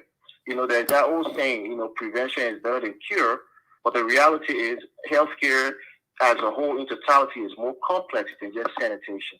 I think you guys need to come up with a detailed healthcare plan, to argue on. But thank you. Good show overall. I will leave you there. Thank you. 819 area code. Call out your name and where you're calling from. Hello, my name is Jackie Koyen, and I call from Sapporo, Japan. Thank you for the conversation. The brothers in studio, they are well educated, and I want to thank them for such a brilliant ideas that they have proffered. However, I'm of the opinion that before a country gets developed, the local people needs to be a part of the decision-making processes, and they are the ones that should recommend the problems that they are faced with. And you do this basically by engaging with the local researchers, in this case, university students. Most times, if you ask these politicians, what are the problems in Liberia? They will tell you, it's economic, job issues and so forth. How do you know? These things, if you ask me, how do you know? Most times they say, the things are glaring and so forth, but they are not scientifically proven. And I know these brothers, they are well schooled. They know that reach a solution to a problem, you have to follow the scientific step or scientific method. That is, researchers need to ask with the local people. Let them tell you that these are our problems, instead of you just making a random statement. So I think they really need to talk more about their education, policy. How are they going to depoliticize the universities in that area? Because almost all of the universities in Liberia, they are politicized. You see someone doing biology, but every time he's on the Palawa about chanting battle cry. How can that help you to, come up with ideas to heal malaria, to solve some issues that has to do with typhoid and so forth? You see people who are also doing other courses, probably engineering day and medicine on the campus. You're using the time you should be studying to, events, maybe different projects into which we can make our own cards to talk about political issues, because the whole country now, everyone has become politicians. Every other person is a politician. So I really want them to talk more about, their policies about changing this whole education status in that area. Thank you. Thank you so much. Your name again? I'm Jackson Koyan. Jackson, thank you so much. And you are calling from all the way Japan. We appreciate it. 856 area code, your name and where you're calling from? My name is Grace. I'm calling from New Jersey. Go ahead, sister. Thank you so much for the program. What I have to say tonight to our people, our problem is we are not sincere to ourselves. This war, politics, is fallacy. Bunch of lies people put together and say they're speaking good English. How can we disagree with Madam Ellen Johnson Sirleaf, Her Excellency, what she did for the country? And now, because we want to get back in power, we are saying yes to her. This is a complete disgrace. And I don't mean to disrespect your brothers from the UP, but you have nothing to tell us. You're reign with Madam Sirleaf. And everything this woman did was thanking. Only Boakai described himself to make himself to be the victim that he did not have a voice. But we just realized, paper proof it, that this man was giving credit to do what he's supposed to do, but nothing came from out of it. It's so sad that we are not sincere as a Liberian. And let me be frank with you before I end. Yes. If we continually kind of lie and don't be sincere, our country that we say we love, you and I think will stay in America forever. The time is coming. My guess today, the 26th, that we will all go back home, because there will be something that will trouble us here. I don't want to renounce it. I know, please. But we will say we're going back home. So please be sincere. Let us speak to the fact. You have nothing to rescue. You don't get no ambulance, nothing. If we call you, you say we want buy gas. You start acting like you say you're rescue to one, rescue two, rescue three. And lastly, to my pastor people, let us lift our dollar Charlie Bronski up. That Dr. Nobly has disgraced us, and she will disgrace us. That president will fall down flat on. Thank you so much. Yeah, yes, thank you. And the people on the platform, they are not lying. They have come here to express their opinion. So they don't come here to lie. And then let us just be, little respectful. They are lying. They have not done nothing for that country. All right. But thank you. Thank you for your call. Let me go to thank you. Tavina. We still have more callers, so please be brief callers. Tavina, go ahead. You have a minute. Oh, I can't get out when you said that. You gave me time. Tavina. Good evening. Just joking. Good evening, Tavina. Call here from Texas. Before I go to this, I'm so disappointed that it takes so long to find FOL stream any longer. It's almost like you're digging the desert for water. Right. Because Facebook killing us. But I'm telling you, I'm not about it though. That's a part of it. But anyway, truly, good discussion. All brilliant men. I love to see brilliant people. Of course, we want to see Carl, right? The smart guy. But so a couple of things. So let me address the ULT. I was really disappointed when you guys talk about you as Honor the Flowerhood. Actually, I was offended because I went to Zion. Those days, Zion only 2 years, and then I transitioned to LU. I didn't graduate because I had come to the U.S. it wasn't Palawa Court education. It's still not. The people who chose to be on the Palawa Court, there were people that were there even when I was time. I went to Palawa Court for Bible study and other things. I saw the guys there. I went there 1 or 2 times. But not my interest. I was never a person interested in politics. But we learned accounting, economics, finance. In fact, that's what I built my foundation for. And so when I came to the U.S., it was easy for me to transition because people felt that my co-workers would ask me, where did you learn English from? Where did you learn accounting and finance? I said, from my country. And they couldn't believe it. You're 1 minute almost over. So I was told that I was trying to talk. So, I just, I'll be done. So anyway, the point there is, based on my LD experience, it took me a shorter time to even get my undergraduate MS from here. So I don't want you to, I know a lot when I grew up, I don't want you to downplay the education, even when you're doing the political argument. Secondly, to Joe, though, my first time seeing your effort, probably but you talk about the fiscal analysis, sounds like music in my ear, from the US and everything, where everybody's talking about. Do you have that as part of your plan? Is there somewhere we can go and read it? But everybody can kind of bring all this thing, everybody, whatever your work experience or Google knowledge, whatever it is, the source is.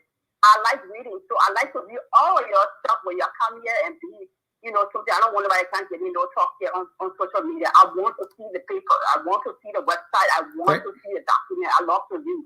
Last to the issue of Dennis, I am very mad because typically I do post analysis and I'm the judge of all this debate. Of all nights, you needed me to be on here to give my analysis because these guys need the feedback even as they go from platform to platform. They're smart guys, but they need room for improvement. Stick to the issue, it's kind of the personal attack and all that. They need the feedback and learn how to win and influence people as you tell your candidates. That is very important. So my 2 cents are going bye-bye. Thank you. And by the way, Tavina is watching us on the big screen, and you can see she has sent us this picture. If you're home, we encourage you to watch her on YouTube and on the big screen. Well, Maurice, I like that smile. I agree with her, though. She made a very good point about, having her as an independent over Robert. Robert is a partisan. Should have brought her to be more objective. Rose Joy, are you there now? Rose, you've been connected for 42 minutes and you were not there. Let's get a caller from Miami.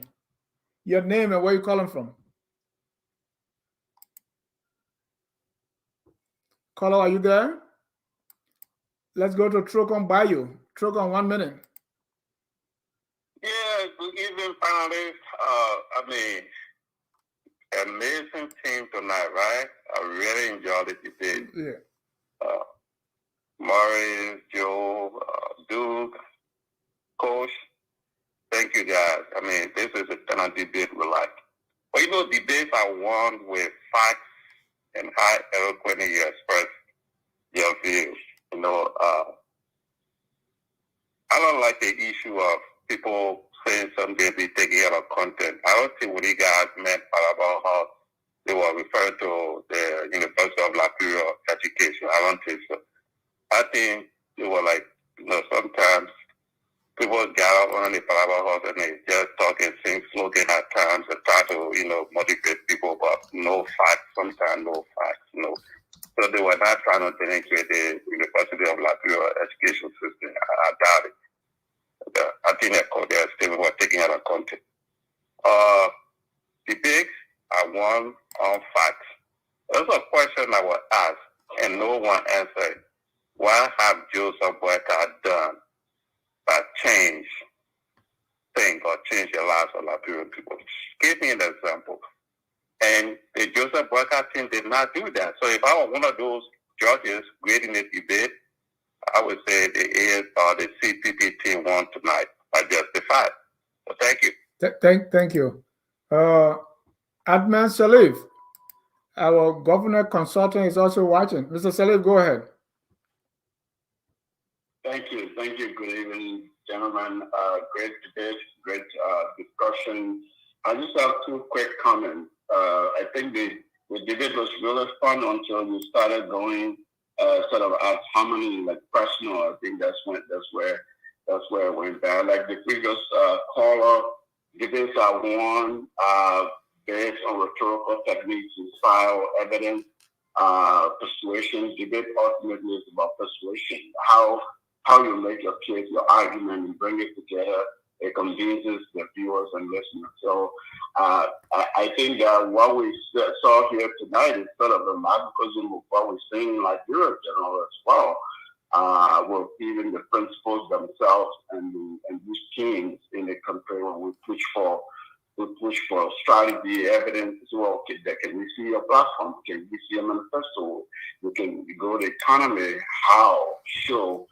And my Cummings people, I say my Cummings people because folks there who always think that I'm critical.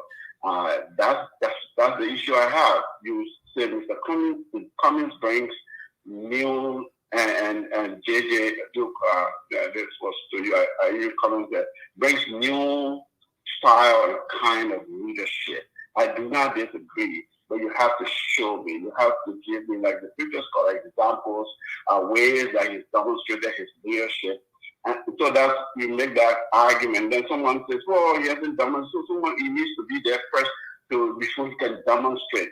So you can't have it both ways. You got to show something. The same thing for the GMB team. It's about really showing you have a platform where you have a policy, ideas that drive the campaign debate. Show it, talk about it, demonstrate, right? Somebody can be vice president for 20 years, or how many years President Tauber was. And he became a great president. So to win the debate by being persuasive, by making the case that yes, he was vice president for that long, therefore he has the experience and here's what he can bring. He was not a president, he was part of, you own up to what record you want to own up to, you disassociate what record you want to disassociate with. It's all about technique and how you want to do that. Final point quickly here is, Peter, I'm sorry it went, sort of personal, but economic development, a nation does not develop just by one economic model. An economic model could be a driving focus, but when we talk about economic development, there are all kinds of theories and models out there, a lot of which can be economic growth models, but the economic theory itself is different. So, for example, a lot of what we've read about, like the Rothschild theory that talks about, the country does a number of things, and then the country picks up from a certain point. That's just one model. That's an economic model. Then Paul Collier talks a lot about different kinds of, the conflict tribe and what happens, characteristics of the country, how a country can grow. That's an economic model, but it's not a particular. You can put it in different economic theoretical. So my point is, both of you were right. You and Morris were both right. Morris is coming from a development perspective, whereas you were coming from an economic perspective. I think it's just a debate technique that got us into that personal piece. Otherwise, I enjoyed it. Thanks, gentlemen. It was a great debate. Great. Thank you. And we still have more callers, but I don't want my panelists to get to fall asleep. So let them respond. Let's start with the and people are saying, hey, don't say Boakai, supposed to say UP. I mean, just semantic, but that's what we mean. So let's go to Team Rescue for pick a couple of responses. Let's start with Joe. Yeah, there are a couple of issues, so I don't know how long we'll have to respond. 2 minutes. 2 minutes? Yes. We took almost 10 calls and different issues. Yeah, we'll I don't think 2 minutes is enough to respond to calls. these things. Sorry, you. Yeah. How I started with the 100 days plan, so maybe we can start with that. Okay. Or so, you pick what you want to answer. Okay. Yeah, 100 days. I will start with the 100 days, and then I will pick some of the other issues. I know we'll come back to them. So, first 100 days. What do I think Joseph Yuma Boakai should do in the first 100 days? Right. The first thing, we have a major crisis right now in the country that has to do with drugs. Our young people, the drugs in the country is at a very alarming rate. I think on day one, President Joseph Yuma Boakai should declare drugs as a national emergency. And how can you solve that problem is by putting together a collaborative workforce that include our national security actors, that include our health and social actors, both medical practitioners as well, to engage the issue of drugs so that we can rescue our young people from being returning into addicts, which of course could hamper the future of the country. So that's the first thing. Second thing is the role. Ambassador Boakai has communicated that he's going to make roads passable. When we say roads passable, is different from constructing new roads. So, and I think a lot of people got lost in the interpretation of what he meant by saying we'll make the roads passable and took that to mean we'll build new roads. No, making roads passable is like creating the conditions where our people can easily move their products, the plantains, the peppers, the edibles, and take it to the market center. For example, in Red Light, a lot of the people commodities go to waste are perished because of the lack of passable roads, and that's why agriculture is the first, as a matter of fact, on Ambassador Boakai list, then followed by roads. Because if you want to have people to boom in the agriculture, so that if you want to scale up subsistence farming, you want those local farmers to grow their produce, you need to create a market for them. To get to the market, you need to transport it. So that's why road is important. It saves life. It increase. Do you know that about 71%, pretty close to between 50 to 71% of our population walk about 5 kilometers to access healthcare? And why is the healthcare so distant from the people? Because where we have the major healthcare area, they are not really connected to the people.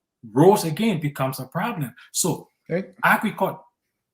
agriculture, roads, these are things that need to be tackled in the first 100 years. And of course, there are a lot of things that can be tackled in 100 years, but I got 120 seconds and all of them cannot be explained on. Okay, just for 30 seconds, how do you target agriculture in 100 days? You're going to grow gardens or now, this is where the experience comes in.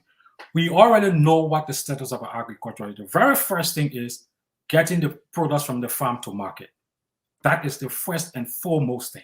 The next thing is providing a safer storage facility for our farmers. And I did a couple of research on that, how a lot of the commodities have perished right to red market. People and within 100 days, you're going to build a road to bring that farm to market, or you're going to build storage facilities? Apparently, you missed the part that you missed the passable roads. You're still going back to building roads. They are not the same. Passable road and building roads are not the same. Okay, yeah. Explain. I think he missed that part. Create passable roads where farmers can transport their materials safely to reach the market.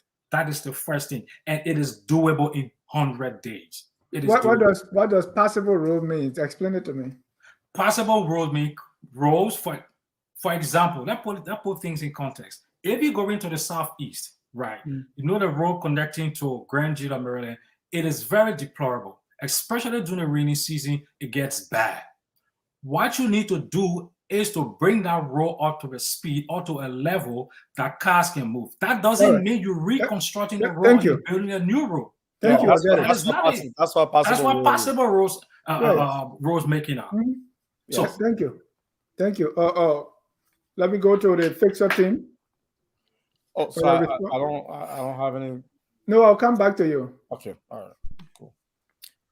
All right, Dennis, let me just go over key points real quick. There was a lot of questions there. First and foremost, Telvi, when you're on these shows, people run with context. At no point in time, my comment about the U of Palava had anything to do with, denigrating the school. I think there's a joke in the community. A lot of times people go under those settings and they just talk things down true, right? Makes no sense. And people cheer them on. That's what I was alluding to. Also, how I made some brilliant points, and I'll just, take on that. One of the things that Mr. Cummings wanted to do in the first 100 days, he wants to freeze all non-essential government travels, right? And focus that for those who have to travel the country for economic reasons, make sure it's, economic class that they're flying through. We also want to reduce allowances for gasoline, crash cars, sale. We want to reevaluate those things and see the monies that we're spending for gas slaves and cell phones and scratch card, if that's the amount we need to spend, or if there needs to be some sort of reduction as well. It wants to launch a $5 million, a program, a fund for women and organize an empowerment council for women that can help discuss how women can be a pivotal part of helping our economy as well. On the issue of the disadvantaged young people, there's also $5 million directed at different areas. Those who are fighting for social justice, the hospitals, the teachers, the schools, and seeing how all of us can work together in combating that. But something unique, he wants to build at least 10 different centers, rehabilitation centers in several regions, to be able to start dealing with those issues in those different areas as well. Another thing is tackling unemployment. We believe that the best way to go about to do that is to make sure we're fighting corruption, but we're also coming up with a radical plan to address that. And one of the ways to do that is the private sector. And so in terms of private sector, we believe that that's going to be the driver of our economic success. There are too many people employed in government that don't need to be there, but we need to create the volume to absorb those people and other people who are unemployed. So we're going to focus on ecotourism, making sure we're driving results in this market and drawing some kind of movement in terms of creating jobs and opportunities. But, one final thing before you go, Peter can come in, Dennis. Everything we stated here today are documented. They're listed. That's part of Cummings' vision and his plan. We have a website. I will post that, give that to you. I think I've also sent you the CPP manifesto, all of those. I will ask that our brothers who are defending Joseph Boakai provide you with Joseph Boakai's plan, his website, so that the listening audience can be able to view that as well. Thank you. And Duke, before I let you go, Mr. Cummings can, in a way, despise public sector experience. Right? What is he going to do differently that others? And sometimes when he talks about public sector, he's speaking more of leadership. He's not really talking about those in governmental leadership role, not the security officers, not the nurses. So why does Mr. Cummings, in a way, look down on public sector experience? No, I don't think he looks down. I think he understands that there are too many people claiming to have public sector experience that have been part of the problems in our country. For example, the man who's saying that he's going to restore our economy using some kind of agricultural model, but over the 3 attempts that were given, he became corrupt. Nothing worked at LPMC, nothing worked at the Ministry of Agriculture, and the agricultural project under Ellen Johnson Sirleaf was never successful as well. I think what Mr. Cummings is saying that Liberians should understand that all of those people who claim to have government experience, they have not been part of the solution. And the only way to address the issues that we're facing is based upon bringing people into government who have the skill set to drive results, especially in the private sector. That's the focus of his leadership style. And, we respect the nurses. Matter of fact, the dentist, before you go there, we respect, the basic civil servants. We know the nurses. That's why Mr. Cummings invested his resources into the hospital. And you know what? He paid the salaries of, health workers in our country, the largest referral hospital, when the government could not afford that. In Lofa County, by the way, the VP's home county, Mr. Cummings took his personal money and paid the salaries of those employees there. So he does value, the kind of things that those people do, and we will make sure that leadership is focused on addressing them as well. Thank you. Morris, your response to our callers. So I know one of the callers was asking about what he said, something about LPMC vanished under the Unity Party government while Boakai was vice president. That was just Toto. Oh, okay. Oh, it was Dr. Toto. Yes. My brother George, the LPMC did not vanish. The truth is that there was a restructuring of what the role of LPMC will be, just because, in the 80s, when you look at the function of LPMC at that time, they were, a referee and a player in a broad analogy. They were being the referee regulator at the same time. They were, in the business of transacting business at the same time, which could be considered as double standard. So what the early administration did was to take some of that function away, because you can't be in the market transacting at the same time you're trying to regulate the market at the same time. So they made them a regulatory agency and took away the authority to transact business in the market and changed the name. So LPMC still exists, but it's not LPMC anymore. It's called LACRA now. That's the acronym for it. But it's still functioning as a regulatory body within the government. And so it didn't disappear. I mean, somebody asked what made UP different. I think Joe have answered that sufficiently. I shouldn't go back into that. What did JMB do, with the agriculture sector? Somebody asked that question again. And I think, you can't have the vice president is not the president of Liberia. As the vice president, he plays a significant role in getting some of the things. When I hear Duke talk about it, the ADA, for example, and the allegations of corruption and all that thing, I think it's coming from that point, but he doesn't have all of the facts around it. And I'm going to allow him to continue to, just wiggle around the allegations and the statement that he's making. But the vice president is not the president. He can only do but so much in the position of a vice president. Unless you give him the authority like you gave President Tolbert, the authority to function as president, then you will see some of what President Tolbert did in the JMB leadership. I think, those are the comments that I captured so far. But Thank you. Let me go to Peter.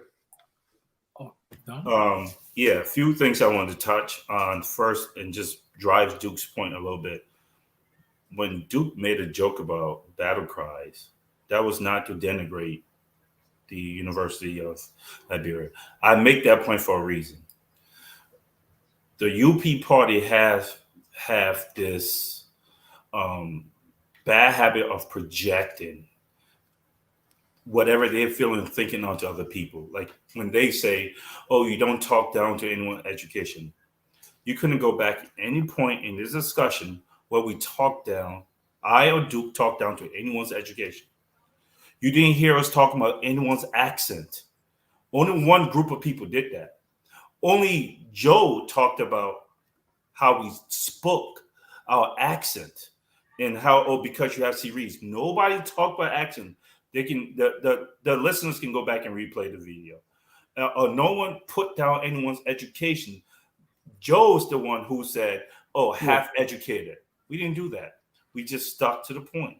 So when you are talking down to people and then projecting to the world, "Oh, you think you know it all." And I hope you give us a chance to respond to this, man, because you're allowing him to speak. You should give us. I'm not sure why he was able to interrupt. Is it okay to interrupt? Because I didn't interrupt when he was talking, and there are many times I want to interrupt with the nonsense they were saying. So let's treat people the way we want to be treated. Everything I'm saying is factual. People can go back and listen. So the point I'm making is, do not project your feelings of how you see the world onto other people. You guys have done this in many occasions outside of this debate. So the battle cry was a joke, and yes, when we do that, the university I went to, that's not in Liberia, it's not in the UL. When a bunch of friends get together, they just debate and talk nonsense. And that's what Duke was saying. He's not saying the University of Liberia doesn't have good education. That's the first thing. I want to talk about something else that Duke didn't put in that our chairman talked about last night. We are going to audit the outgoing government. Day one. That's the first project we're working on, to see where the monies are going, because we need money to start what we're doing. We're going to audit the outgoing government. We're going to audit the UP government. And I suspect this is why they're fighting so hard, because they know what they did. They're getting audited. So that's a major part of what we're going to do. Thank you. But I'm not. Can I finish a couple of my points? Oh, you got 30 seconds to finish that. Okay. All right. Couple of things I want to talk about. When Mr. Cummings, so let me just close on this. When Mr. Cummings talk about public sector versus private sector, he's really talking about accountability. In the public sector, there were not enough accountability. In the private sector, you get fired. Mr. Cummings is going to take that model and take to where he had discretionary role to fire people. He's going to get rid of them. So he's not denigrating public sector jobs. He's saying how his functions at this point is going to change a little bit, whereas people are going to be held more accountable. Thank you. I beg you, let me bring in a few more callers and then we can call it a night. I thought I was going to respond to clear it out before we bring in new calls, because there are a couple of things left untouched. Yeah, you will come by. Let me get a few more colors so they can. People are paying to stay on the line, so I just want to be very mindful of their money. So let me go to Vincent Kier. Vincent, you're alive. Go ahead. 1 minute, please. Yeah. How are you, my brother? Thank you so much for the show. I've been following you guys too much. You know, let me say a stuff I sincerely on it. And you got 1 minute, please. Yeah, 1 minute. When we talk about Garguah now, I think we don't need to discuss about the Unity Party. Because the first thing about them is the only leader cannot reconcile with nobody. Down to the woman who choosing for 12 years, he cannot reconcile with the woman. Reconcile with the woman. Even down to Costa, who makes it to this race become popular since you were there after election, he cannot reconcile. You know, second one, I listen to you about it again. When you look at big hole in front of you, and because the little hole in front of them, they want they call that little hole and we focusing on the big hole, they call it the guy who's hole. That's the baby. You look at somebody who was in power, that got responsibility, the woman took responsibility against him. 2-3 different ministries to take it up. He cannot take care of that ministry. The man was in power, even down in front of his own house, there was no road there. This is the man I can rescue that girl. And I'm like, thank you. If only they say, no, we are trying to listen. And then came we can discuss Unity Party. Thank you. Either you are coming or we are the Unity Party. I have no issue with coming, but Unity Party, they're not people to discuss it. Thank you so much. Thank you. Rose Joy, are you there now? Rose Joy, go ahead. All right, we have a caller with a 786 area code. You're live. Go ahead. No. David, go ahead. You're live. 813 area code. David. Yeah, good evening. Yes, sir. Good evening. Good evening. Go ahead, sir. Okay, this is for you, Mr. Jha. I just want to say thank you for the way you conduct yourself, your program,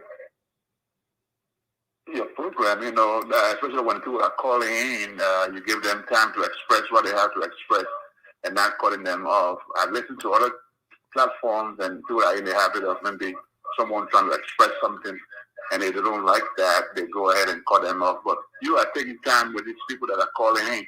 I just want to commend you. And I get in trouble for that too. They say I give them too much leeway to sometimes disrespect my panelists. But go ahead. Thank you. Go ahead, David. Okay, thank you, sir. Have a good evening. All right, thank you. Sarah Sine. Sarah, go ahead. You're live. Yeah, Dennis, thank you for the opportunity given. I just want to touch on 3 quick issues. 1 minute, please. One has to do with, so quickly, one has to do with the issue of healthcare and the reform that was brought about by the Unity Party government. So to be able to appreciate the kind of development that happens in the healthcare sector under the UP-led government, you should read the national healthcare policy from 2007 to 2011 and from 2011 to 2021. If you read the one with 2007 to 2011, you will know where the healthcare sector was prior to the Unity Party government taking over, and then the issue of primary healthcare and the others.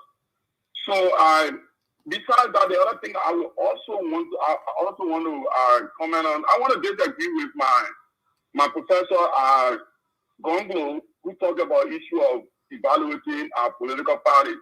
So if we look at political parties evolve because humans are part of political parties. So not because John Brown didn't perform in your political institution doesn't mean that the political institution, should not exist because Peter or Sarah, did not perform. Other than that, I guess maybe we wouldn't have been talking about the Republican Party today, because of the dismal performance of the Trump regime. So and the other thing is, the other thing that one has to be concerned about has to do with the issue of the ordinary people in Liberia, what they go through. Probably some of us don't understand what's happening in our country, and we think that people who are on the ground don't know what to do. And lastly, Sarah, let me take one more call, Sarah. Lastly, like the issue of NGOs, most of the NGOs that went into Liberia took their own people from here, and they used almost 50% of the budget that they even took to Liberia to use on like personnel salary and other things. So most of the money that went to Liberia under the Ellen Johnson Sirleaf region, some of them were mostly used by NGOs and not the government itself. Thank you. Thank you for the opportunity. Thank you. I know we have more callers, but let me take the last caller, and that's Keseli Double. Keseli, you will be our last caller for the night. Oh, thank you very much, Mr. Josh. The last but not the least. And let me say thanks for the show tonight and for the fireburn presentation from, all your guests. The show is our mother list, one of the best shows so far, despite all of the interferences from both sides.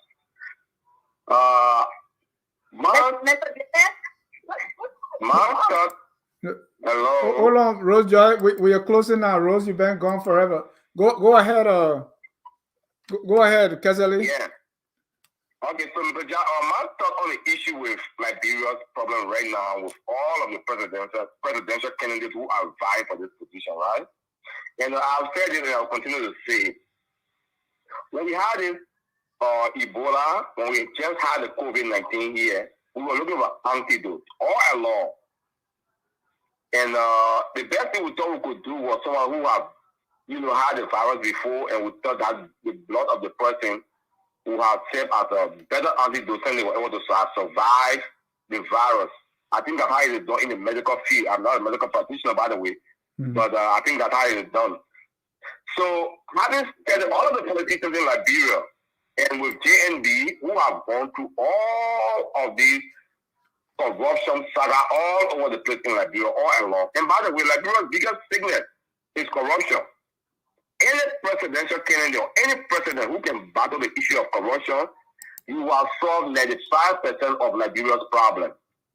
The JNB have gone through all of these governments, been through all of them, and he has never been formed with any trace of corruption. I think JNB can better serve as an antidote for Liberia's problem. Thank you. Just learn from him and get to find out how you were able to have survived through all of these governments. I think with JNB we can solve Liberia's problem. And all of the other technocrats can come on board and join in so that we can rescue Liberia. Thank you very much. Thank you. And Rose, I must be linear, so just do 30 seconds. You've been here for 73 minutes, and I don't know where you're going. Rose, are you there now? Go ahead, Rose. Are you there? I'm here. Go ahead. 30 seconds. Okay. Hi, guys. How everybody doing? Duke, Joe, how you guys doing? Good to see you guys again. But anyway, I want to stick on Cummings, I guess, when he's a Shakespeare. My thing with Cummings and his people, I love, because I go to Liberia every year, maybe twice a year or once a year. So I also do some work in Liberia when I'm there. But I haven't seen nothing that Cummings has created in Liberia to give jobs to people. Especially, all I see is I think he has a hotel or whatever there, launching place, and it just is reaching his pocket. He has a school that people pay to go to. So there's nothing. He's been in the country so long, and he hasn't taken a factory, nothing there to help the Liberian people to open up jobs. So when people like Duke say that they going to, and with the educational thing, again, it's the whole thing, because we have a lot of educated people in our country, but our country is the poorest country in the world with all the education we have. So when I see people calling the educational part of Liberia, I don't even want to hear that, because that's bullshit. Because you are educated, and they don't do nothing in the country. When it comes to Boakai, he was there for 12 years. He had an office that millions of dollars ran through. Nothing he did for the country. Ellen Johnson was there speeding, and she, like I said, I always say she's an old wicked woman that she will get her pay. Amen. So those both Kennedy, I don't see nothing that they would do for that country. So we as young people, Duke, Joe, and the other people in the panelists, I hope you guys for us to figure out to find a person that will help us to rebuild Liberia. Thank you. More people alone and let us do better. Thank you. I don't think.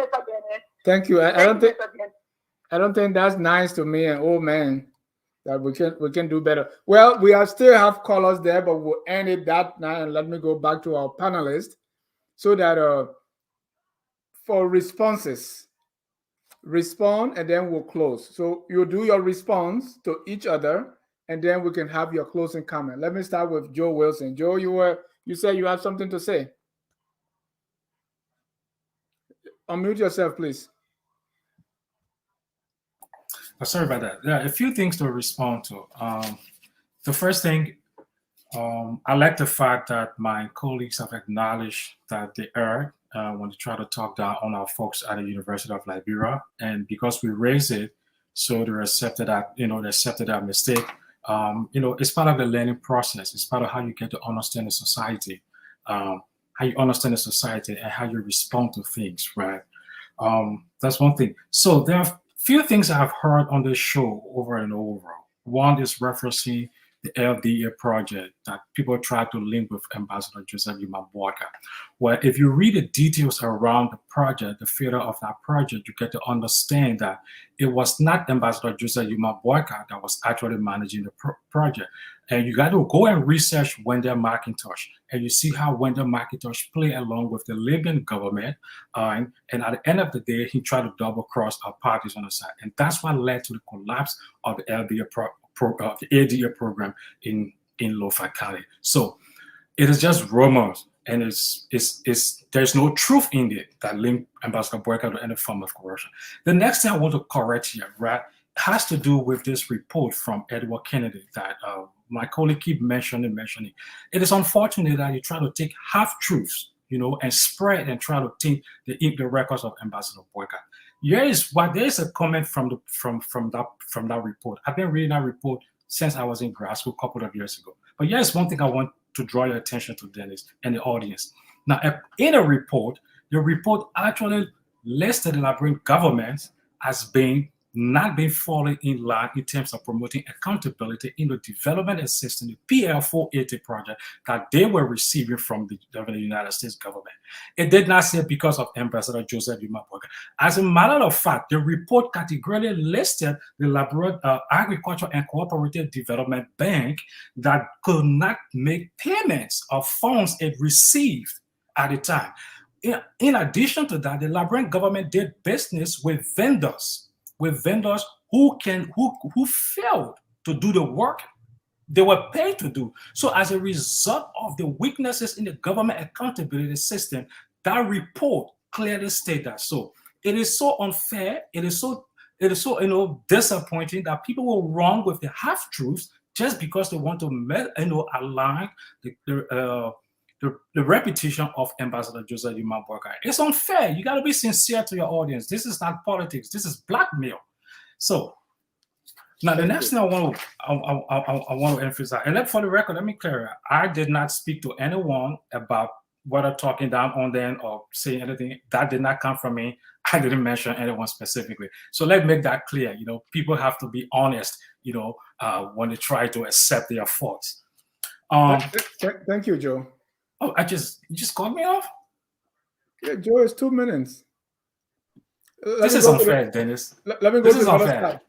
side. This is unfair, Dennis. All right, perfect. Thank you, Dennis. So, Dennis, let me go on record and say nobody here acknowledged that they aired anything when they made a comment about Palava Hut. I meant what I said, but I said that it was used in reference to people who just talk, right? And they don't know anything. So I stand by what I said. I never acknowledged I said it, but what was being projected was far from the truth. Secondly, let's go back to this whole report thing that is people. You know, it's funny that you said that the government, but then you ignore the fact that Joseph Boakai was part of the government. He was the government agent in those key sectorial areas that was actually listed. So I don't know how you distinguish Joseph Boakai from the government, but let me state the truth here real quick. The PR40 program, food and ESP assistance to Liberia, has faced a high risk of diversion and misuse since 1980. It does list those areas. The Liberian Produce Marketing Corporation, Ministry of Agriculture are those key areas, right, that are part of that. 1980, Joseph Boakai was around, LPMC. But how is that? How is that a direct indictment on Boakai? So it is a direct, Dennis. So you work. The government appoints you at the Ministry of Agriculture. Right. There's massive investment and fraud at the Ministry of Agriculture. You're the head of the Ministry of Agriculture. Who do they look to? So it's you. Okay, perfect. So and did Joseph Boakai ever come up with a response to actually counter that particular document? No, he has never said anything about it. Matter of fact, the reason why he was fired by Dole was because of that U.S. report. Go back to that. It's a fact. Finally, here, let's go. Let me just say this real quick, right? When we're talking about working in government, I'm sorry. Please let us know. Are we on there? Yeah, go ahead. Oh, but sing. When we're talking about working in government, please let me know your experience and time, the things that you crafted in terms of policy. How did it change anything? You know, that's what I said. We're not you all Palava Hut students sitting down and listening to people just spewing stuff. If you tell me you wrote models, economic models, you were administrating. No, 1 second, Dennis. You are planning. What did you do that changed the trajectory of your country? That's all I need to know. Thank you. Let me go to Morris for your 2-minute response. Thank you again, Dennis. So on the UL Palava Hot thing, I mean, the guys don't have to accept that they err on it. People have called, they've made the comments, they made it clear that it's denigrating you. It's up to you whether you accept or you don't accept. It's up to you. But the message is out there. If you took it as a locker room talk and it's denigrating to other people, it's still denigrating, regardless of whether it was a joke, it was meant, whatever your interpretation of that, that's on you. But on the issue of the JMB thing about agriculture, I find it interesting that, you know, you're trying to beat on JMB because of this ADA report and how JMB is corrupt and all of that. But here is a Cummings who doesn't have any experience. So there's no way we can gauge him against someone with an experience, assuming that all your allegations and all your assumptions about this JMB is true. He's someone who has been in the ring, who has been engaged in the battle. But here's someone who's sitting on the fence and saying, oh, no, you know, that man is not, you know, he's not qualified because, quote unquote, he's, you know, corrupt. It's just, you know, I'd rather go with that person. And that's where we are disconnected from the other people, because the people that are on the fence that are sitting and making all these allegations, they are disconnected from what's happening on the ground. So the local everyday people say, well, I'd rather go with this man than somebody who was never here 20, 30, 40 years ago when we were doing our struggle. Now suddenly he has all the solution and you want to come and address the issues that we're having. It's not going to happen. I'd rather go with this man because this man has been here with me. It's called localization and development. That's what it is. You know, and unfortunately, you know, the other people on the other side don't seem to understand that aspect of it. Thank you. Peter, your 2 minutes for your response. Unmute yourself, please. You are muted, Peter. You are muted. Unmute yourself. Peter, you are muted. Okay. So please don't interrupt me. I'm going to try to go fast. First of all, locker room talk, you're using the term locker room talk in the wrong context. He never said that. He clarified what he said. That's not locker room talk. He's not talking provocatively towards anybody. He clarified what he said. Number one. Number two, when I said foundational education, we're talking about K to 12 education, preschool. The reason why that's important when you build a country is because that's the education that they're going to build on to go to university level. So you don't start at university level, you start at foundation. That's what foundational education means. These guys have not said what Joe Boakai is going to do differently than Ellen. Have not said it, not one bit. They haven't given you any specific what did Ellen air and what did Joseph Boakai, what will he do differently? Ellen said, and I quote, "I lost the battle against corruption." Her number 2 man sitting next to him that's supposed to fight corruption. You tell us, why did he offer whatever plan he said he now has? Why did he offer that to Ellen Johnson when she failed? When she said she failed. Economically, same thing. Why did he offer an economic plan that he says he has now before? Okay. Thirdly, the field that I talk about, I actually work in that field in the first world country. I coach and I teach. You guys, some of people are talking in theories. Do you work? You say you worked in Liberian government. Great. The best way to show your knowledge and what you have in Liberia is to come here and get those same jobs. Do you work in the field right now that you want to go back to Liberia and share? Please answer that if you have. I work in the factory. You're interrupting me. You're interrupting me. No, Peter, you're allowing this man to keep talking. Peter, what is this? Peter, I'm asking a rhetorical question. You can't interrupt the man. Let the man land, dude. No. Peter, let's forget about anything personal, right? Let's forget about what people work here.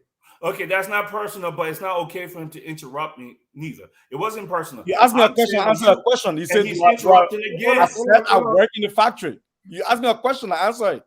It's a question, right?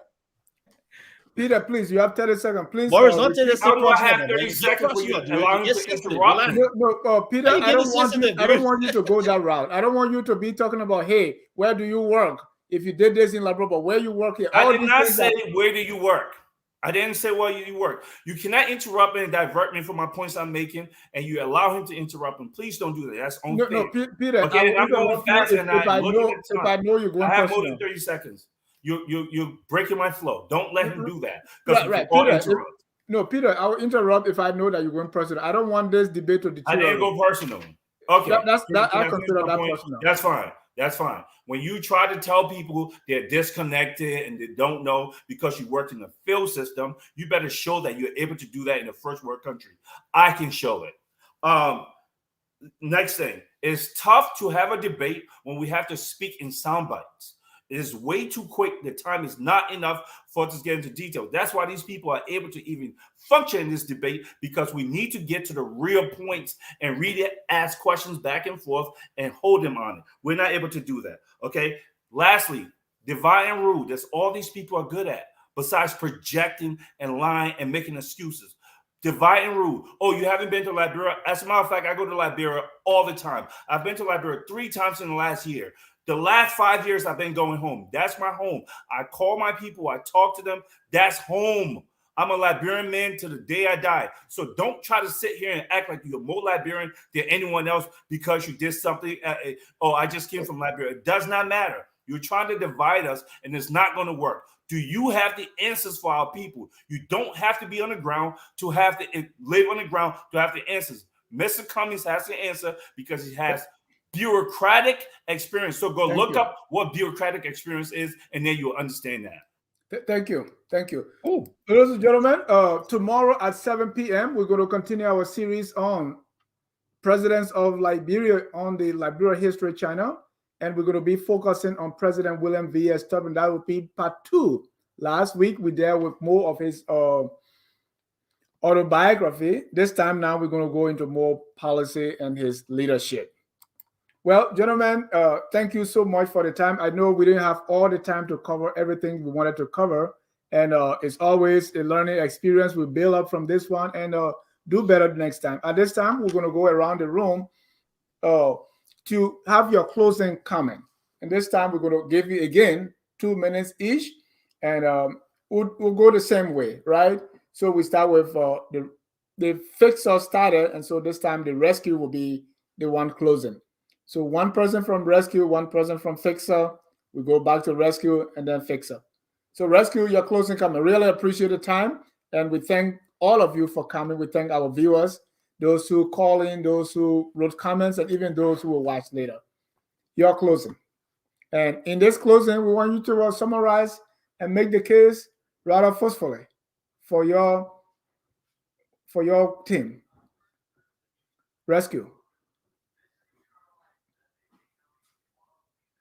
Oh, you said we're closing. Then you come back into rescue again. I thought you said we're closing. Yeah, I said rescue. It's time for you to close. So one person from rescue. Oh, okay.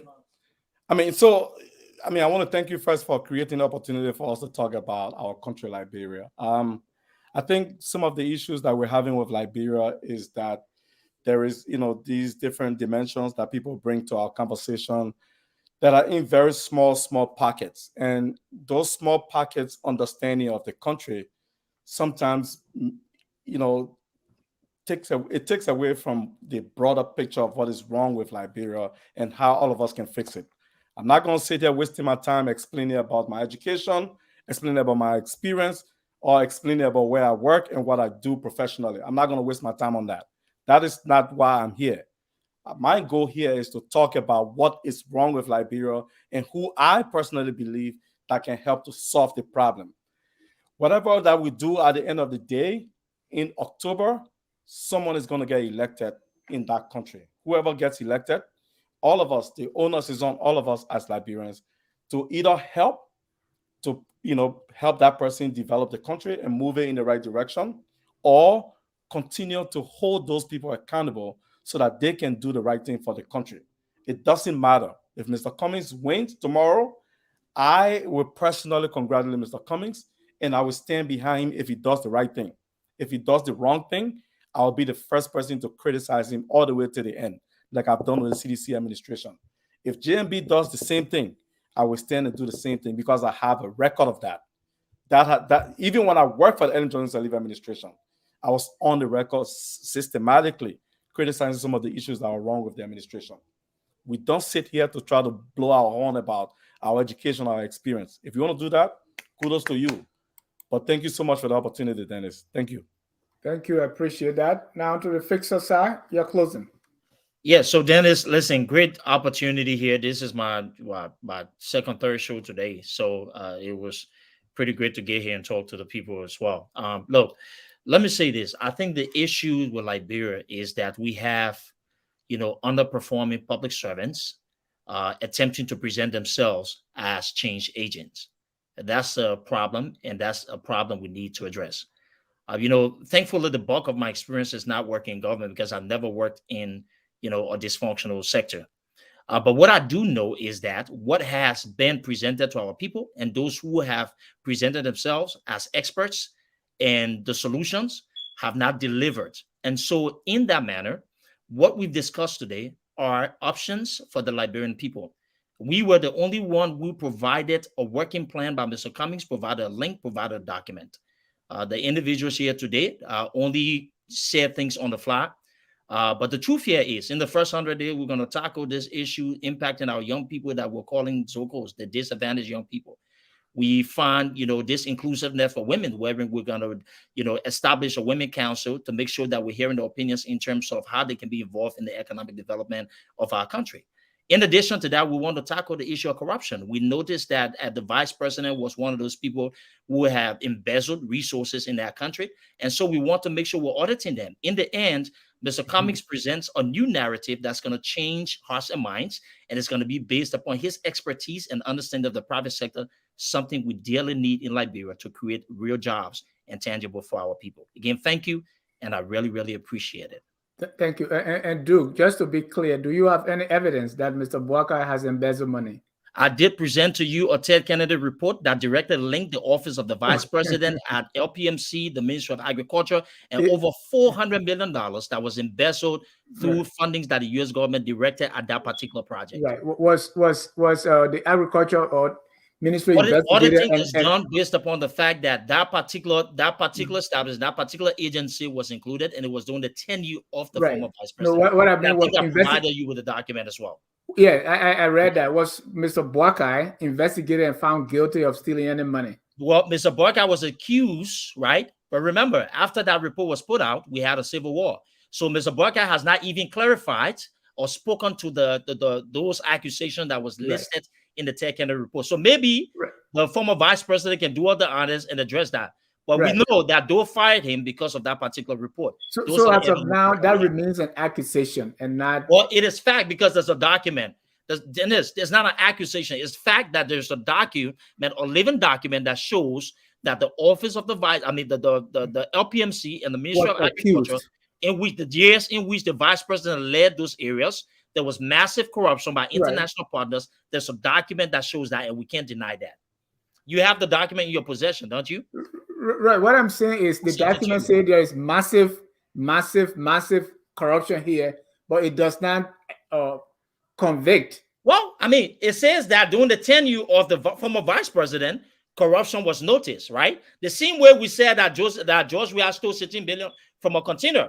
The core report listed some findings. Today, us in the opposition continue to accuse George Weah of embezzlement and corruption and stealing from the Liberian people. So it is only fair that the vice president address this issue. He has been included in the report that lists his tenure, right?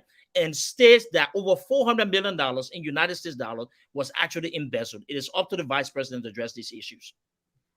Joe, you're closing, sir. Thank you. Yeah, before I get started, I hope you acknowledge the fact that Duke took longer time and I deserve the same amount of time. Let's get started. That will be my discretion. So please go ahead. We have 2 minutes. You have to be transparent. I am transparent, and I'm telling you, I'm keeping the time here. Okay. So the first thing, let's disprove the rumors. You have access to the document from Edward Kennedy, right? It's a bold-faced lie that to indicate that this report accused former Vice President Joseph Yuma Boakai. There's no way in this report that accused Vice President Boakai. It made specific reference to institutions that were responsible for not being accountable, and the report also clearly stated the processes the government engaged that did not yield the results in the context of accountability. It is clearly stated in this report. So let's put an example. In reference to this quote-unquote 16 billion that got missing, after the Cross report, right, the money passed through the central bank. If we were to use the ANC folks' logic, it means that the central bank governor was the one who stole money. That is the logic. The Crow report clearly stated that there were some financial and institutional practices that were not adhered to. On the basis of that, there were leakages in the system. Does that mean the central bank governor is the one that stole the 16 billion money? 16 billion? That is the logic these guys want to push. It doesn't make sense. Now, let's go to the issue. When Vice President Joseph Yuma Boakai, in his 12-year tenure, people continue to ask, what have he done about the agricultural sector? What did he do? Because he was responsible for agriculture. We met the country at a rate wherein there were literally no agricultural plan. Everything was dysfunctional, non-existent. Do you know that it was under the leadership of Vice President Joseph Boakai that Liberia developed the Liberia Agricultural Sector Investment Plan? Go and check it out. That plan set the basis for what we have today to even reference as a post-war agricultural sector. So people need to go and read and understand the materials and put a context on the resources to know exactly what they were talking. It is easy to sit outside and just criticize and throw jargons around without understanding. When I came out of the University of Liberia, it was a privilege, fresh out of college, to serve my country as a development consultant, to go in the rural part of Liberia and craft the National Vision 2030 agenda. That gave me exposure to the country, what the country needed. And we proposed a developmental state scenario for the development of Liberia. How that was implemented, that's totally different. Why did the George Weah government come and change the Vision 2030 agenda, the Brian Propo agenda for prosperity, which is a fiasco? That is their business. I just don't talk about this thing. I worked in this thing. I studied in this thing. And for the record, those who are watching, not many of us come to the US here and just sit in the backstage. I am proud to be a product of the University of Liberia. I am proud to come to the United States. Went to good school. I worked for the city of Philadelphia. I managed a $1 million project for the Department of Energy. Right now, I work in tech. I have a background in data science, international development, and health economics. I am not one of your guys passing around where you want to come and throw things with. Don't go there with me. Don't cross that line. So, Ambassador Joseph Yuma Boakai. Just on the record, you've gone 3 minutes, 41 seconds. Wrap it up. Yeah, but you do have more than 5 minutes. You were asking him question, probing question. You were not Yes, asking me because probing I asked him questions. question. Yeah, Right? you were not asking me probing questions. You will ask me probing questions. No, I'm waiting for you to land. Then I'll ask you a question if I Okay, good, if I good. want I to. just want to set the basis. So, Right. Ambassador Boakai has a very clear reputation, a man who has been consistent in his dealings, a man who has served his country diligently, a man who want to emulate as someone who served the country with all of the corruption in the country. This man lives in the house 40 years, 40 plus, one house, educated his children. It does not even set the stage for his children to even work in the government because of him. Let him explain to you how even one day reached out to Joseph Boakai Jr., asked him how did he get a job at Maritime. Asked him what did his father say. That's how you get to know Joseph Boakai. I have never seen a principle-minded politician compared to Joseph Yuma Boakai. This is the reason why he needs to rescue this country and set the stage for the future and forward march of our country. Yeah, I'm waiting your questions. Thank you. Peter, you're closing. Well, thanks for allowing this discussion to happen. I really appreciate it to share the stage. A few things I want to say. First of all, I'm not going to go back to what I do, whatever. It doesn't matter to me. But I do know this. I come from Liberia. I'm a poor Zing House kid who's able to sit here today and have this debate and is able to work at an Ivy League university from where I come from, only because I had a chance. This debate is only because we want to give our children a chance back home. I do know this.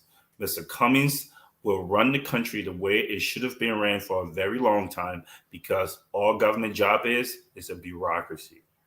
Mr. Cummings has worked in a functioning system, so he knows how a functioning system is supposed to work. He has availed himself to these platforms so people can ask probing questions. I'm going to use that in the right context. Probing questions to him. And the other side, Mr. Boakai hasn't done that. I'm not sure what he's afraid of. Maybe that's a question I should have asked our fellow panelists, why he's not letting the Liberian people, just as Mr. Cummings does. We know that we are going to use mercantilism. That means the strategy of government directly, purposefully, intentionally investing in its people, using its resources to uplift its people. We know that we're going to give them the expertise so that they can compete with foreigners in the country. We know that we're going to invest into STEM education. We know that we're going to create low-skilled jobs, again, using government fund. We know we're going to audit people who are stolen from the country. Those are the things that we know. We know that Mr. Cummings has worked in for multinational companies in different countries in the world. So you understand the constraints and the restraints that companies will have coming to a country.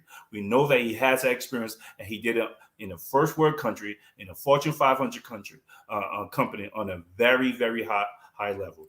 We have yet to hear any specifics. Maybe this is part of the reason why our people rejected so-called education, because the people who should have known, who says we did this, did that, all you hear now are excuses, and they cannot point to you specific things they did to create jobs, to grow the economy, to help the health sector. They can't, they haven't. Go back, replay this tape. You will not hear them talk about anything specific they did to create 100 jobs. They can just talk, like Duke said, palabaha talk. Thank you for having us. Thank you. Don't put Duke there. Say it yourself. All right, gentlemen, thank you so much for the debate, and we should do this quite often. We still have UP versus CDC, ANC versus CDC, and so on and so forth. And we are encouraging our others who want to be part of the debate. Please reach out to me or anyone on the FOL team. Focus on Labro at Gmail, or drop us a line and the messenger. We're going to take it from there. We are encouraging our ladies to also join. We're being criticized that it's all men tonight. And then hopefully we're going to get someone to evaluate at the end. This is sorry, we've gone over 3 hours and it was not the intention, but it's all good. We are all Liberians, and again, I appreciate your time. Thanks to our viewers and even those who come, those who even will watch later on. Always focus on Liberia is the home of the debate. This is our preparation to have presidential candidates come here and let's debate the issue. As Dr. Fongler said, our mouth not gone. So it's better for us to talk than to fight. Until then, we will play our song that says we are all Liberians. And let me remember that we still have other shows coming up. Every Tuesday, we have Abby Tyler Healthy Living. Every Tuesday at 7 p.m. Every Friday at 6, we have the Literary Hour. You don't want to miss those. Always focus on Liberia. We educate, elevate, and promote all things Liberia. Let's end with our song that says, whether you Gio Crown, Loma, Bandi, Madingo, we are all Liberians. You support UP, CDC, LPP, ANC, we are all Liberians. What is incumbent upon all of us is to do our very best to make our country the glorious land of liberty. Have a good night, and God bless you, gentlemen. We are Liberians. Liberia is our home.